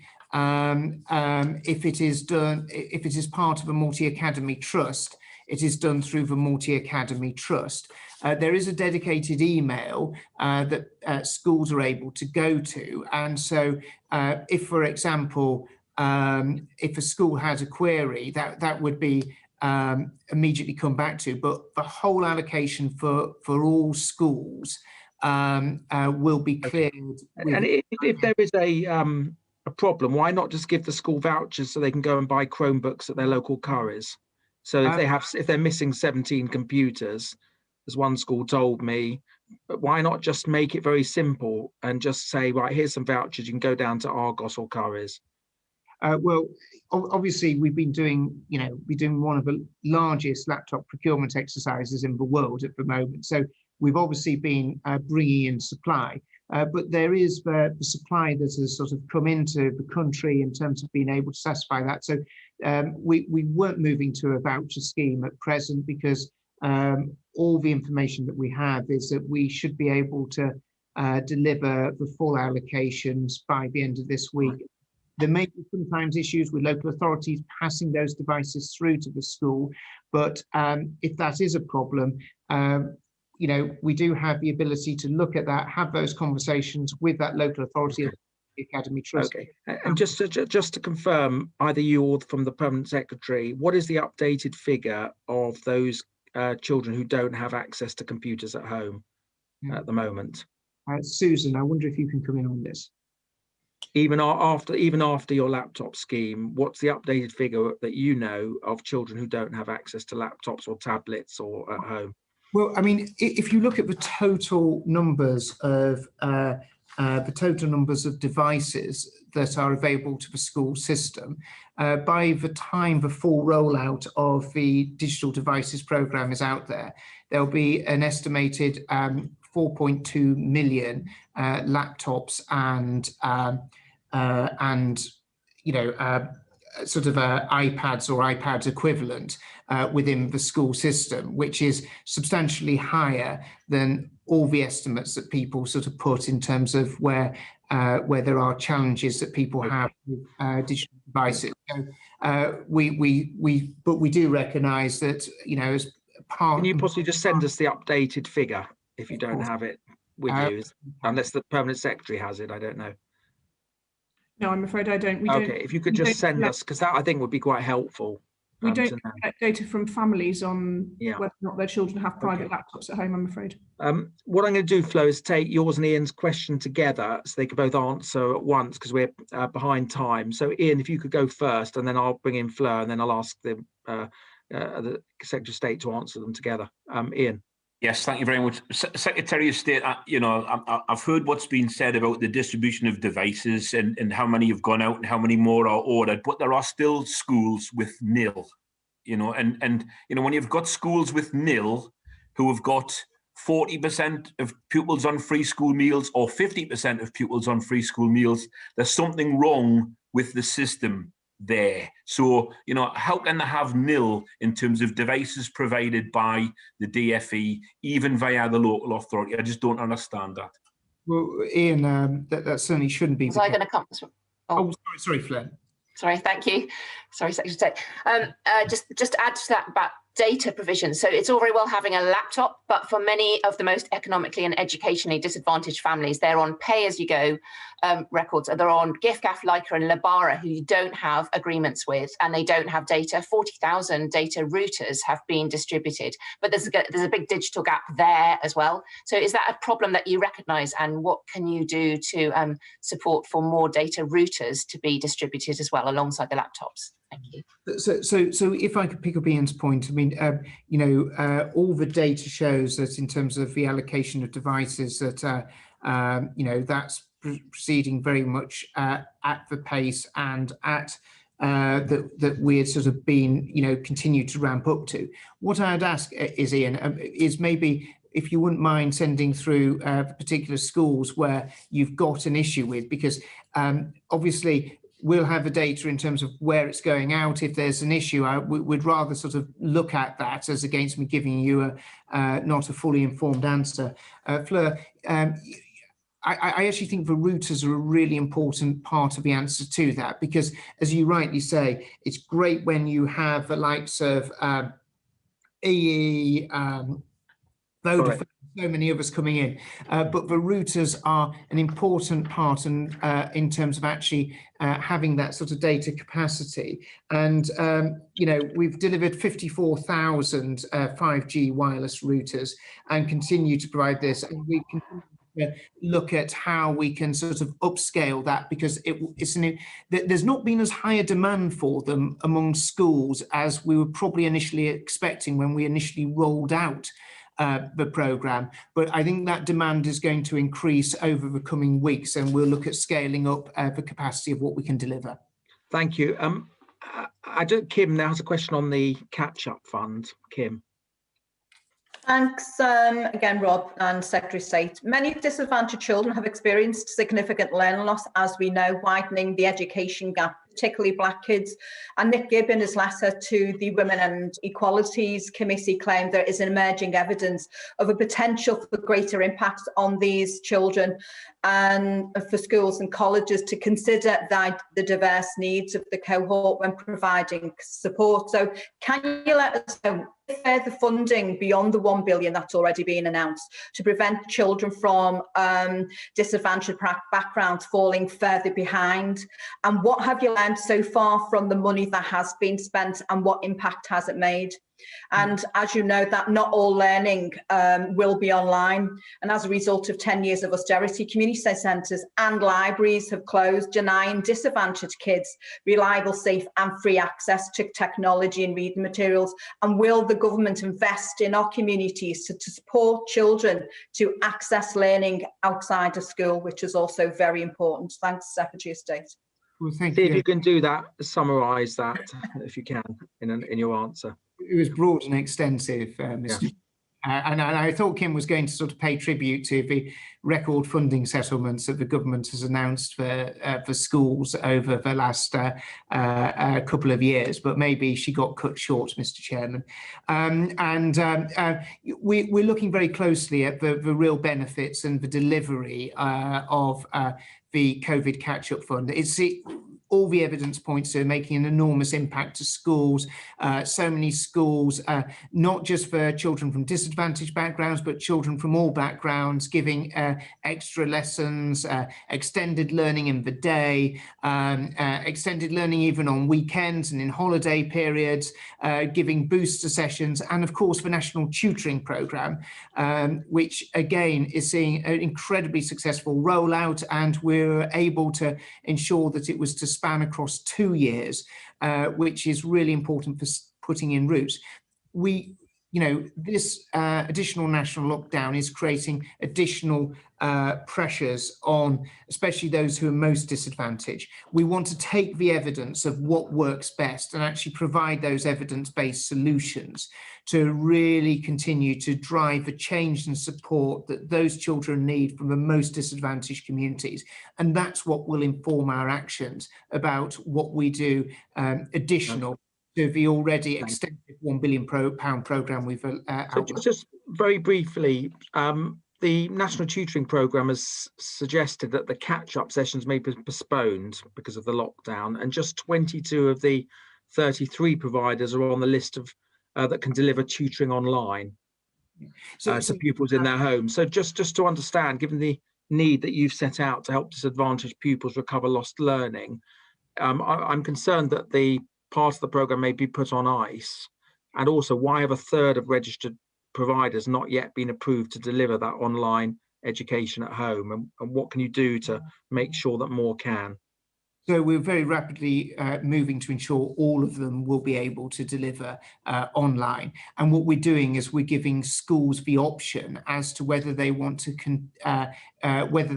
pause it or continue it. My hope is that most schools, and I think it's best to leave that to the local decision of the headmaster, who will know the local circumstances best. But my hope is that the overwhelming majority will continue to pursue it and continue to see that rollout, which has already seen such a successful uptake. Thank you. Apsana, the floor is yours. Thank you, Chair. Good morning, Secretary of State. Teachers and support staff across the country are using from their own budgets, sometimes their own income, to cover costs linked to managing schools for the children of key workers and those still attending, for things like cleaning, and there's expected to be extra cost linked to work associated with teacher assessments. Is the government making further additional funds available for schools in light of these extra costs caused by the latest lockdown? If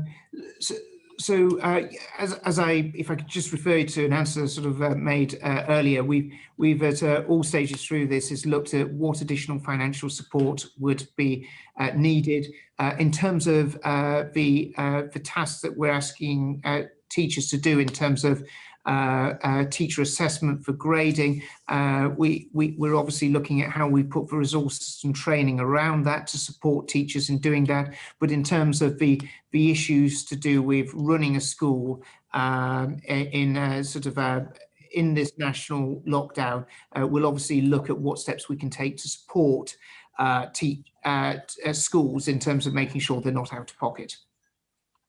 Last week in your speech to the House, you promised that the National Voucher Scheme would be relaunched.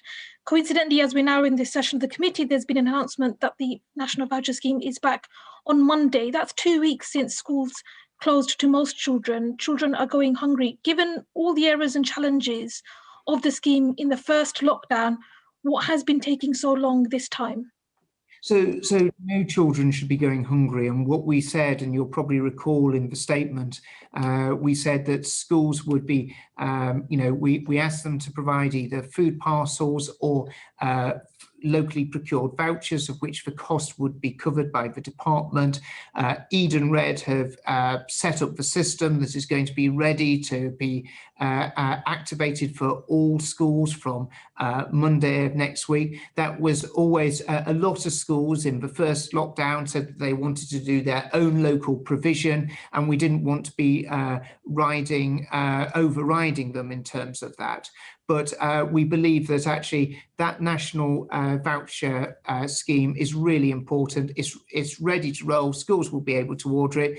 Any costs that schools have incurred by procuring vouchers themselves locally are going to be covered by the Department for Education.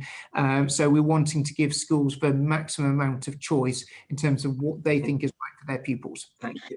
Absana? So it's Eden Red again, and what assurances can you give that errors and challenges experienced in that system in the first lockdown won't be repeated? And can you sort of guarantee that families eligible for free school meals will have access to the voucher system as long as there are at least some children out of school because of the coronavirus crisis? Well, obviously, it's a choice for the school to make as to whether they do. Whether they do a local solution or whether they use the national voucher, food voucher scheme. So it is actually the choice of the school in order to be able to do that. We've also made it absolutely clear, and you'll probably remember from the contingency framework when you probably looked at it back in October time, one of the things that you said is while schools are in a situation where they are in lockdown, free not fully open, free school meals will be provided, and in terms of the system, if we think back to March, April last year, we effectively set up an enormous, sort of a substantial welfare scheme. It's in incredible speed in order to deal with the challenges of free school meals. Obviously, there were, real challenges in doing that, and we've learned a lot from that. But if I can bring the permanent secretary in, who would just maybe like to... Yeah, very, very briefly, if you can. Thank you, because we've still got a fair bit. Super quick. You asked what we were doing to make sure that we'd learned lessons from the last experience with Eden Red. We've been working with them very closely, but we've also used the last few days to make sure that we've looked again at the negotiations we had with them on the terms, but also the management information and the standards we're setting around the contract. And that's one of the reasons why we didn't turn it on day one. We wanted to make sure we'd done the tightening and then turned it on. Thank you. Can I ask, who was consulted over the new guidance for free school meals? How do you mean who was consulted? So the new guidance, I'll just pick out one part of the new guidance. Cool. So you might not be aware of this, but the new guidance states that they strongly encourage schools to provide food parcels to pupils at home. But at the same time, the guidance suggests that schools can only be able to claim up to £3.50 in additional funding for food parcels compared to £15 for vouchers. So that's both things in the guidance for free school meals. It's very confusing. So, Absana, what we do is we top up the level of funding. So if you take an example of Reach Academy in London, they've done, all the way through the last lockdown, they did an amazing job of actually supporting children on free school meals by using their kitchens to be able to produce highly nutritious, really fantastic meals for students that were incredibly, great nutrition content and everything else. So we wanted to be able to expand the amount of money that they were able to have to do that. But equally, if the route that schools wanted to take was to do the locally procured vouchers, we wanted to give them the clear guidance that it would be up to £15. And equally, if they wanted to use the national voucher scheme, which is something that a lot of schools got used to using and got used to the ordering process, we wanted to make sure that that whole suite of options was available to them.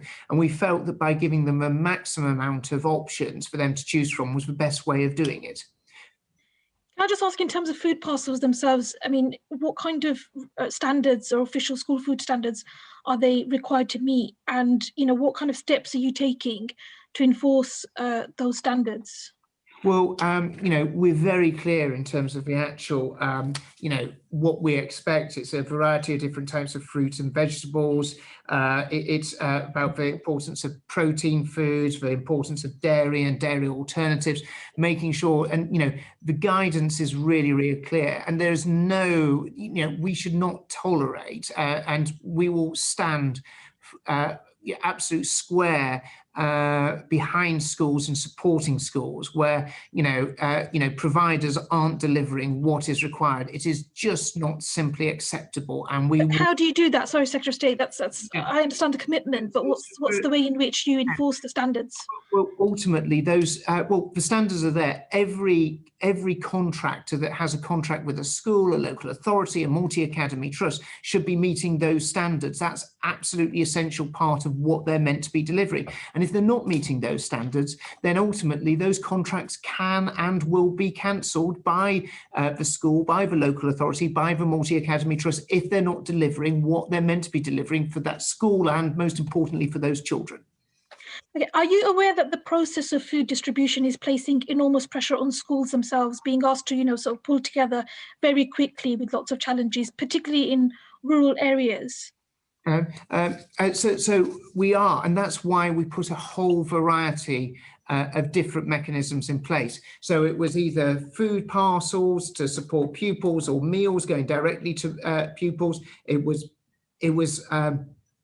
whether it was locally procured vouchers, because you mentioned in rural areas, the distances might mean that there's only a certain supermarket that people are able to go to, would maybe not be included on the national voucher scheme. So it's important to give them the flexibility to do that. And then also standing up the national voucher scheme.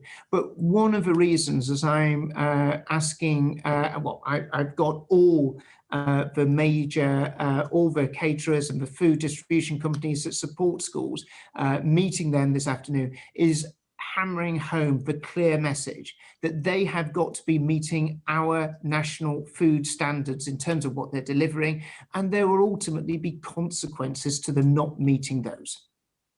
Okay, I mean, you may not be aware of this, but there is an increased stigma for many families and sort of unnecessary stress and distress caused for pupils and parents with food parcels distributions. Now, the National Education Union are calling for a sensible, safe and sort of non-stigmatizing system to be put in place until, whatever normal is, sort of normal school attendance resumes. Is that something your department is or will explore? And I was just sort of thinking about the fact that, building the infrastructure needed for free school meals could be crucial for pandemic recovery. So for the long term, is your department willing to explore bringing the delivery of free school meals by involving all of the community in food provision, looking at unionized jobs, utilizing community infrastructure to ensure high quality food? In other words, a public free school meals program over and above the outsourcing to companies which cannot guarantee standards? Well, so firstly, it's really to pay tribute to so many people who are working in school kitchens up and down the country, producing brilliant school meals to so many. And we mustn't forget the brilliant quality that is being done for so very many. And our thanks to all those staff who are delivering on that. This is why we've taken, a really broad and flexible approach with schools in order to be able to give them as much choice about how best to deliver. And as I say, that might be a locally procured scheme, it might be the national voucher scheme, it might be delivery direct from their kitchen. We're going to have to move on because we are running out of time. Sana, just one more question, I've got a few questions if I can, especially on the cancellation of exams, Chair. It's really important we try. Okay, I'll try and be as quick as possible. If you could ask them together, that would be great. Okay, I'll ask them together. I take the answer to the last question was actually a no, Secretary of State. But moving on to the cancellation of exams, in a letter from you to the Select Committee, you stated that you wish to thank Ofqual for the collaborative work over recent months to prepare for all potential scenarios in relation to the exams this year. Can I ask, firstly, why did it reach us at 9:15 this morning? What we wanted to do is to be able to share the information in terms of what we're doing with Ofqual. What I said in the House of Commons last week is these grades are going to be based on teacher judgment. It is teachers who know the pupils best, and we wanted to be able to share with you as much information as possible of how that's going to be structured. Okay. Thank you. Sana, can you ask your questions together if possible, please? Ofqual's letter to you, again received by the committee this morning, mentioned lessons learnt from last summer. Can you outline what lessons they are that the department and yourself have learnt from last summer?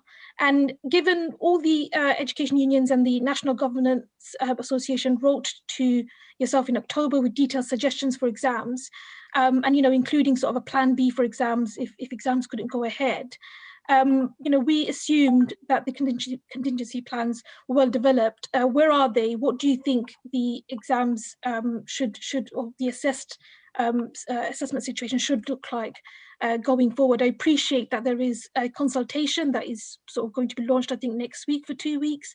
Can you provide specific timelines as to the consultation and the outcome of the consultation, and when you expect to have a plan of action in place for this year? Well, as you can imagine, the work on terms of contingency plans has been a very long body of work where we've had to sort of work very closely in terms of listening to the sector as to some of the challenges that moving away from exams will present. We, as outlined in my letter to Ofqual, we set out quite clearly how this is going to be teacher judgment in terms of the awarding of grades, how we create the structure and support for teachers. And one of the things that was very clear from teachers is that they wanted it to be clearly outlined the structures that would be there to support them in arriving at the right and appropriate grade for pupils, so they can explain to both pupils and to parents as to when that's done. But these are important measures. The consultation is being undertaken from the start of this week. It will run for 2 weeks, and the information obviously will be shared very, very rapidly. But we set out very clearly as to how teacher grading is going to be done. And just one more question, if I may. In terms of teacher assessed grades being moderated, I mean, are you in favour of that moderation? And if so, who do you think should be involved in that? And how do you think an appeals system should work, given the concerns that many students, particularly of BAME backgrounds, feel concerned about sort of outcomes and sort of fairness? Well, quite simply, teacher judgment is what we're relying on. We're obviously putting in terms of working with the sector to make sure that there's proper and fair sort of checks and balances. But it's teacher judgment that is what we're relying on, and it's important that it's absolutely vital and clear there's any changes to grades as a result of any external quality assurance process should be an absolute exception, because it's teacher judgments that we're relying on, not algorithms. But you are right to point out there needs to be a very strong and robust appeals process, and that's also what we've asked Ofqual to put in place in order to be able to back up this process. Can I just conclude, Chair, with just one more question? Will you apologise to the National Education Union and school leaders for not heeding to their advice on safety and closure of schools, and for the repeated last-minute communications given to them, causing undue stress and pressure on their resources and their mental health? We always want to be in a situation of having pupils in school. People who work in schools want to be welcoming children into the classroom, because they realise that actually that's the best way of imparting their knowledge, imparting their enthusiasm, imparting their passion for the subjects they teach to the children. So being passionate about having children in schools, I think, is absolutely a vital part of being Education Secretary. And I will continue to work with head teachers, all those who work in the education sectors and unions to ensure that all children are welcomed back into schools at the earliest possible moment. We all want to see schools open and with children having the benefit of being in the classroom, being with their teacher. Okay. Got it. Thank you. Caroline, if you could just do a brief one, but could you also ask about private candidates as well, please? Yeah, so I had two relatively quick, not essentially related questions, but two quick questions. First question, Secretary of State, is, I'll ask them together, is when you have new teachers training at the moment, have you added anything into the teacher training regards to teaching people online, particularly in relation to the younger children, where that is especially challenging, so that our newest teachers qualifying this year will have those skills in case they're necessary. And the second question is, I know we've talked about this, the difficulty of finding an algorithm to replace exams was a challenge last year that hasn't gone away with cancelling exams. And it seems to me that you have problems with motivation and emotional well-being from cancelling exams and how to keep students going. And many students that are keen to show what they know. And I was wondering what you thought of the concept of a narrative verdict, because employers want to know how much knowledge a student's gained, how much knowledge the student might have gained in the teacher's view if they had been able to be in school, and how much of education has been disrupted if there is a difference between those two figures.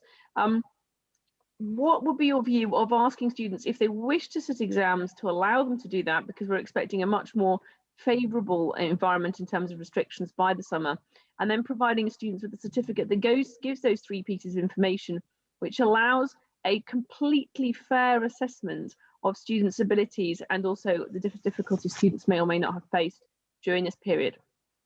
And could you just also just explain what's going to happen to private candidates at home who don't have go to school and need to do their exams? Yeah.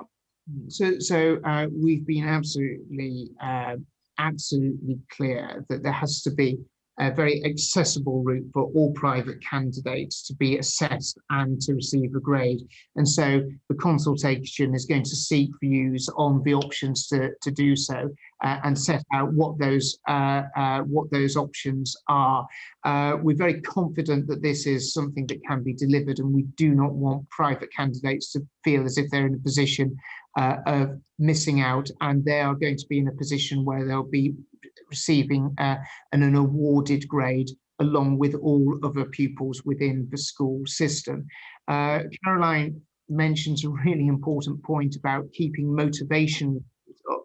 And one of the great advantages of having exams at the end of the year is a key focus point for the children to be aiming towards and working towards and keeping their attention.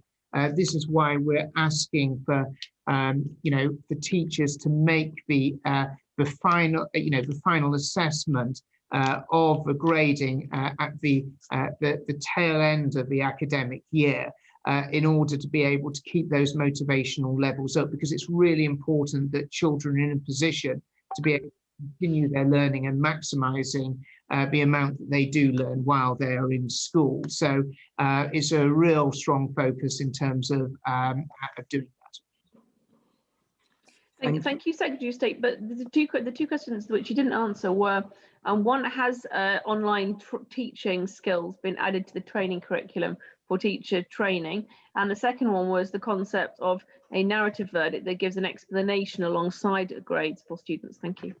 So in terms of the narrative verdict, this isn't something that we're looking at doing currently, because but we're very happy. We'll always look at different options, but at the moment that isn't part of our consideration.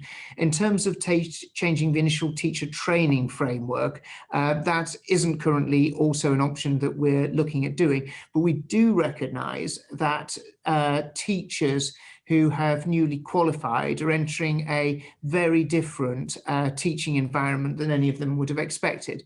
This is why we continued with the rollout of the early career framework.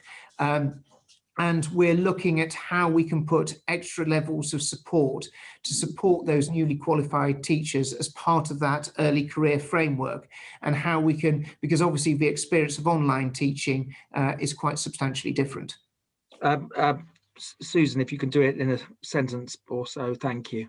One sentence, not in ITT, but we have delivered a one-stop shop for schools with support on remote education, including good practice guides and school-led webinars to support effective curriculum delivery. And that's on the Get Help with Remote Education pages. So, and that's available to all teachers, and there's sections for teachers, for middle leaders and for school leaders. Thank you. Christian, and then Fleur. Thank you, Chair. Moving on to vocational and technical exams, the Association of Colleges wanted the DfE to be much more definitive as to whether vocational and technical exams should be continuing at this time, considering that all other exams have been cancelled. So how will exam boards deal with the situation where some students have continued sitting exams, such as those doing BTECs currently, feeling quite unsettled in doing so, while others will not have had any opportunity to take them at all? Well, we face quite a sort of substantial challenge, because obviously with a lot of technical and vocational qualifications, there's almost a license to practice that many youngsters and people of all ages often have to have. And if they're not able to sort of gain and demonstrate that competency level in the area that they're working in, it can often create a barrier for them to be able to enter the place of work. So we'd taken the decision in terms of technical and vocational qualifications, it was best to have a sort of permissive approach where we were able to let colleges make those decisions, as they are the ones who would know their students best. And we saw about a third of colleges using that flexibility in order to be able to proceed on that. What is absolutely clear, and you probably have seen from the letter that an exchange with Ofqual, the importance of making sure that there's parity in terms of approach with general qualifications and vocational and technical qualifications is really at the heart of what we're doing. And it's so incredibly important that, that there is that parity, but recognizing that there are some particular needs that technical and vocational qualifications will need to have included in terms of actually making sure that some of the assessments are obviously to prove a professional competency, and that will need to be preserved in order for people to be able to continue to access key areas of employment. So just to understand, they're going to, if the colleges are happy, they carry on doing their exams in January, but you're saying it's not going to happen in February and March. Is that right? Yes, that's correct. Right. And so why is it okay to do it in January but not February and March? Because, Robert, as you'll be aware, there's a whole stage of assessments, and a lot of technical vocational qualifications have a competency assessment in terms of various different aspects. So if you take accountancy, for example, you still need to be able to demonstrate certain competency element, and the same in electrical work, gas and plumbing, in order to be able to have the ability to practice. So it's really important that we weren't in a position where we were ruling out so many youngsters from being able to maybe move on to the next stage of their career and potentially into work by having a unilateral approach. So youngsters who will still have to show that technical competency and that sort of license to practice, they will still need to do that in order to be able to access some of those careers. But in terms of a broad assessment, going forward, we'll be having that sort of same approach across technical and vocational qualifications in terms of the assessments that's done. And as you're very aware, is that's much easier, sort of a much more standard practice in technical and vocational qualifications in terms of that continuous assessment done by teachers and lecturers. So did the Permanent Secretary want to add to that? Just very briefly, it was also, so we did also have BTECs going ahead in January, which are applied general, of course. And the reason for that was that we got quite strong views, not all pointing in the same direction from the sector themselves. Some saying the children are ready to sit these exams and we want to enable them to do that, and others saying they thought they should be cancelled. And so the permissive approach effectively allowed the people who wanted children to be able to sit to go ahead, and others not. I think it's different when you look forward to February and March, where you've got the ability to plan and you don't have the same situation of children literally being on the point of taking a qualification as the decision was taken. Right, thank you. I'm going to Fleur, who has magnificently waited for a very long time. She's got a series of questions, and then I'll probably have one or two at the end, and then we'll close, hopefully by 12:20, 25, with any luck. Fleur. Thank you, Chair, and thank you, Secretary of State. Just in coming back on the contingency planning and the fact that you're having consultations now, as soon as the decision not to have exams was taken, then it went into consultation mode and on private students and others. Why were these consultations not held last summer when it was clearly obvious that this might have been a possibility that we'd have to not have exams, and then shared as possible contingencies with teachers, so that instead of all last term teachers having to think that they might have to do some kind of teacher assessment and planning for that, but not knowing what it would be, so it's not the same, and then finding out at the last minute now they have to do it. And just to follow up from that and maybe connected, is that 92% of teachers in a recent poll have said that they have lost faith in your leadership. And I would just like to ask what your reflection on that is and how you can regain their trust.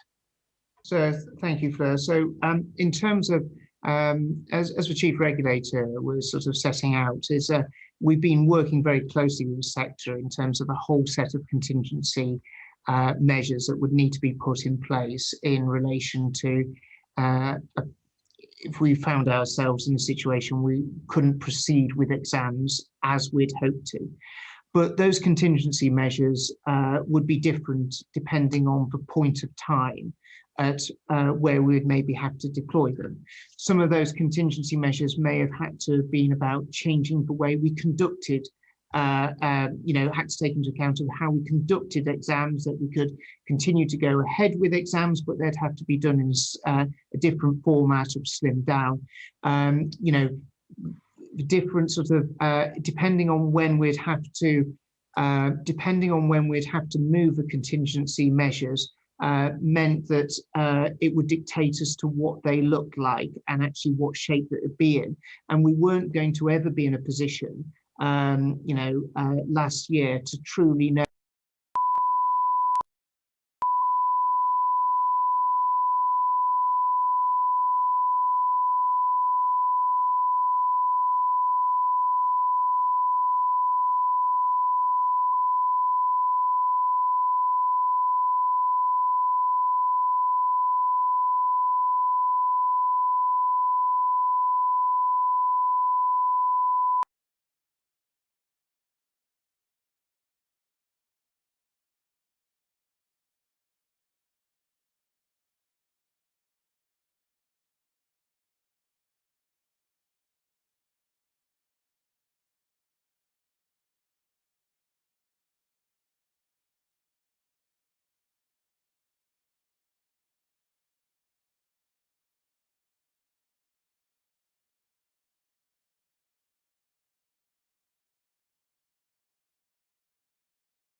on anyone else. Thank you.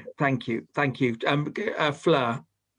One on early years and then one on universities. So on early years sector, could you, at the moment, the funding is now going to be switched to being funded based on attendance now, which is obviously down because of lockdown, instead of attendance a year ago. Could you re-look at that decision, because the costs are the same for the nurseries and it will spell financial ruin for many nurseries? And on state-maintained nurseries, they do not have parity at the moment with our other schools. So they don't have access to the catch-up COVID funding, and they are not being given the same testing and vaccination, and they are also under extreme financial pressure. Could you confirm that you would look again at the parity of the state-maintained nursery schools, and have they been left out by on purpose or by mistake? So we announced the spring funding position before Christmas, at a time where attendance levels were getting back to before the lockdown. Yeah, absolutely. Yeah.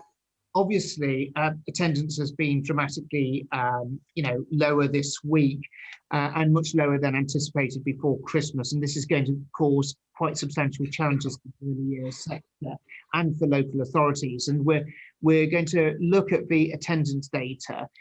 We're wanting to move forward with the census, because obviously that provides important and useful information and data for departments. But we are going to have a different, going to be looking at different approaches of how we can support the early years sector, and a different approach as to how we would have been doing it in more normal circumstances that we had anticipated to be in before Christmas.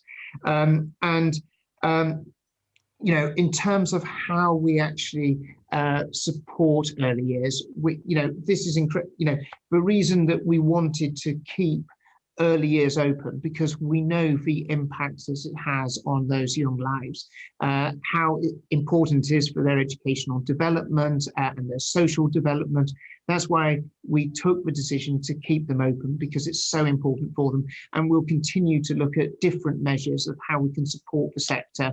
And that's what we're going to be doing and sharing those thoughts with the sector over the coming weeks. They are feeling unsafe and unfunded at the moment. So a relook at that census, this number and the safety procedures would be very welcome. Will you also be considering putting youth services into the COVID catch-up fund? It's a whole sector next to and very important for COVID catch-up, but they haven't been included in that catch-up fund, but are essential. Would you consider that, or a special youth services fund, as they say that they're running on empty? I'm afraid that's not something that we're looking at. We put very much our focus within the schools sector. Youth services does actually fall outside of the department and falls within DCMS. But one of the things that we will be looking at as we cast our eye towards the summer is how we can work with different providers in terms of providing additional catch-up over the summer, and that's maybe something that sector could look at how it can support educational provision, because education provision is so important, but it's also about mind and body as well, and that can be, we're seeing with a national rollout of the holiday activity programme how important other activities are as part of that.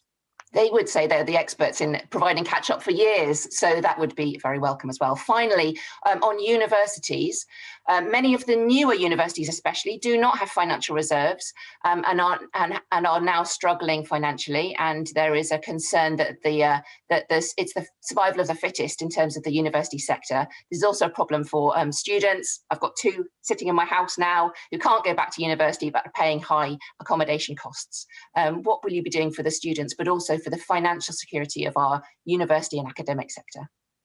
So we'll always be, we saw action undertaken in terms of supporting universities, so how they can give that additional support for students before Christmas. We're obviously reviewing that currently, as the Prime Minister mentioned the other day.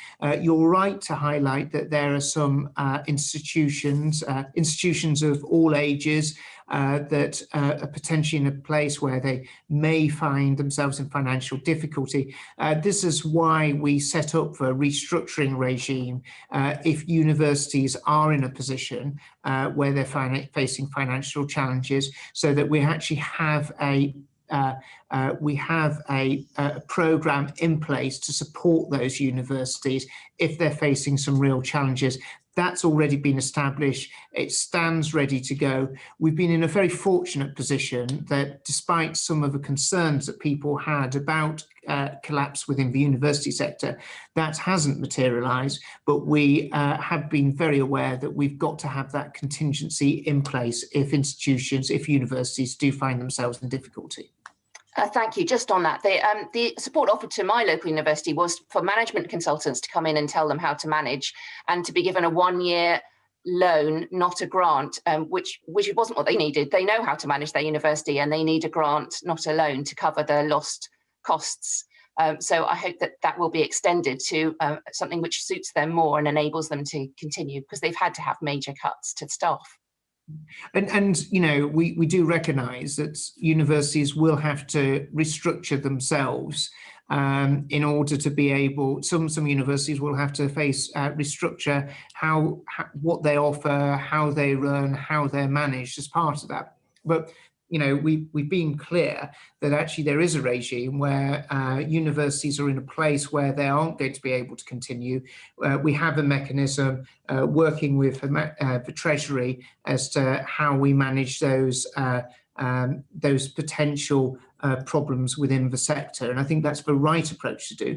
But what we're wanting do is avoid universities getting into that place, and that's why we put the other measures in terms of how we change for financing and the additional support for universities, including in terms of extra support through research that's helped so many universities. Thank you. Fleur, are you okay? That's all from me. Thank you very much. Caroline, did I see your hand up, Caroline Johnson? No? Specifically, no, sorry, thank you, Chair. Okay, can I just ask, I've got one question for you, Secretary of State, and then just a couple for the Permanent Secretary, if I may.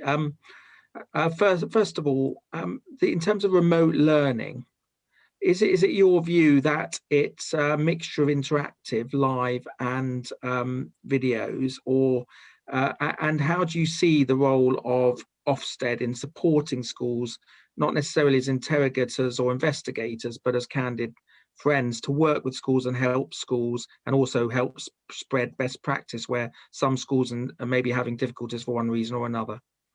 Well, where we see remote learning, you often see it as a blend of different sort of different measures that are in place, including live lessons, which play an important role. But obviously the setting of tasks, and we've put us so much information, and we've learned so much. Schools have learned so much, and has really driven the thinking of how this can be done best. And that's why we've been so clear in terms of setting out the expectations and the guidance that we've put there. I think Ofsted do play an important role, and actually you're right to say about supporting schools as well, supporting actually them to be the very best, get the very best for the pupils within that school. And Ofsted are taking a really positive approach in terms of how they're speaking with schools, how they're engaging with schools, and how they're supporting schools to get the very best. The spring term monitoring inspection programme will focus on remote education in adequate schools, those with 2 or more requires improvement judgments, and some schools with a single requires improvement judgment. But obviously, we want schools to be delivering the very best that they can do. And I think that most parents have seen what is being delivered in remote education by schools has changed significantly from March, April, May of last year. Thank you. And if I could just ask the Permanent Secretary, one of the things that does put enormous pressure on education staff is when the department issues official guidance that then has errors or has to be changed. And I could go through numerous examples that I've written down here, but there have been significant number of occasions and highlighted on social media as well. So, for example, when it was announced the schools would be closed, the guidance for parents on the government website held that schools will remain open for critical workers, but guidance to schools stated that critical workers should keep their children at home if they can. There was different statements that put out about remote learning, different statements put about AP schools remaining open, different guidance and leaflets on mass asymptomatic testing in school and colleges and advising teachers and so on. And there's plenty of other examples where the profession understandably get very, very frustrated that different guidance is being set out, and also they often can't track changes. So my question to you is, to the Permanent Secretary, is what internal checks does the Department for Education have in place to verify the accuracy of information you are releasing during the pandemic? Because too often it's being changed or has errors, and who ultimately is signing off on this information? Thank you, Chair. And the first thing I would say is I completely recognise that everybody is working under huge pressure in the pandemic, and if we get things wrong, that adds to the pressure. And so I'm sorry that has happened. Yeah, if you want to...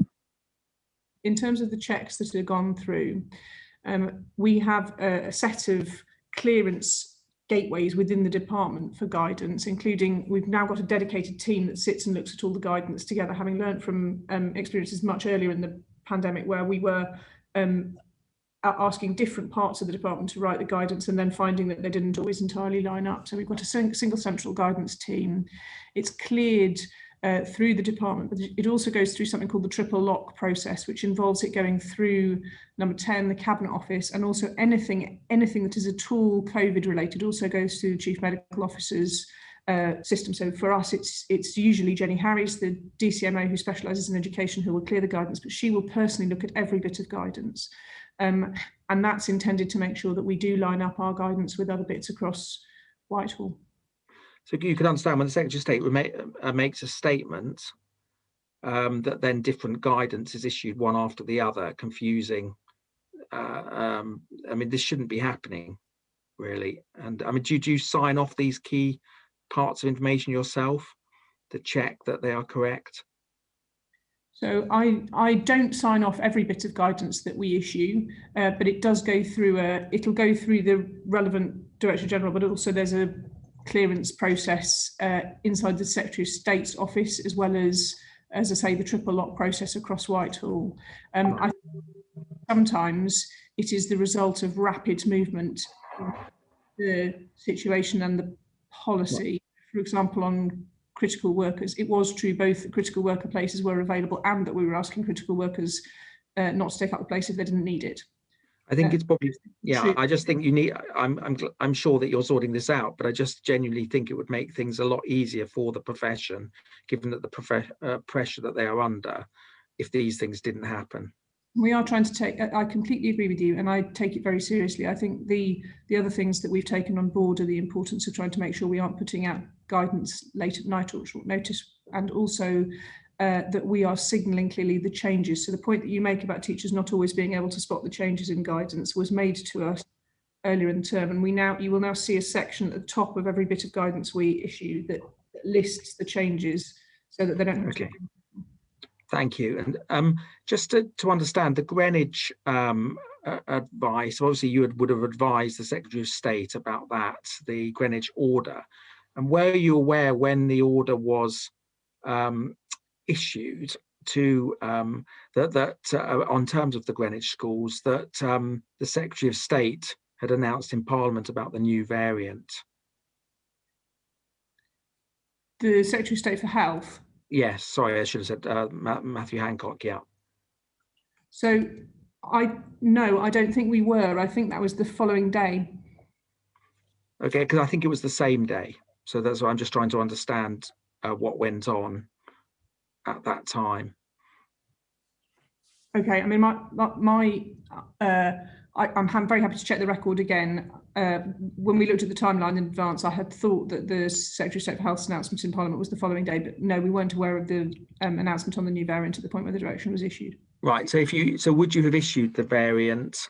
Would you have issued the order to Greenwich if you had known about the Secretary of State's statement about the new variant, the COVID variant? The decision is obviously the Secretary of State's decision and not my decision. But I think that the reasons given by the Secretary of State earlier that Greenwich were acting unilaterally without discussion, and that they hadn't had we hadn't had public health advice that suggested that it was appropriate to close, and further that they weren't showing rates that I think there was something like 55th out of 151 lower tier local authority areas at the time. I think all of those would have continued to be significant factors in our consideration, even if. And I absolutely understand that, and the Secretary of State wanted to keep the schools open. I just wanted to understand the decision-making process behind it. Secretary of State, thank you very much. Oh, sorry, just to the Permanent Secretary, we've asked for the Chief Scientific Advisor of the DfE to come next week, and because we are having a session on public health and education, I'd very much appreciate if you could ensure that's facilitated, because we haven't yet, I'm being told that is going to happen. This is for the Senior DfE Advisor.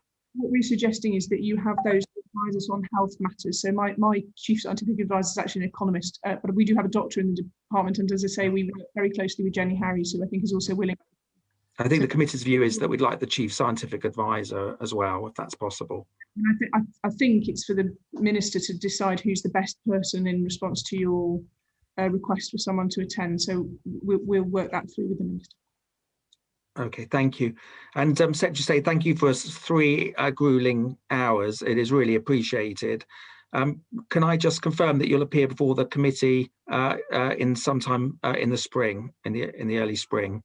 I'd be absolutely delighted to, as always, Robert. And also, if I take the opportunity, as I'm sure the whole committee would join me in also agreeing with me on this and sort of thanking the sector for the amazing work that they can do, whether it's in our nurseries, schools, colleges, universities, you know, tirelessly working to do the very best for all our children and showing the very best spirit and actually putting the interests of children first at every moment. And my gratitude is incredibly great, as I know the committee's is as well.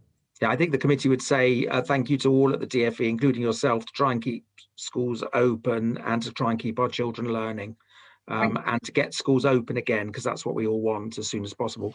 But thank you very much indeed. Really appreciate it and wish you all well. Thank you. Thank you. Cheers. Bye.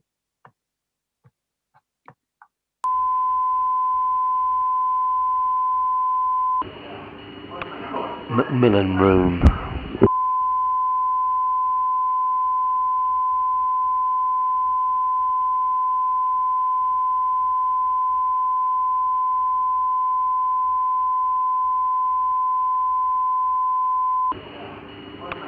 Macmillan Room.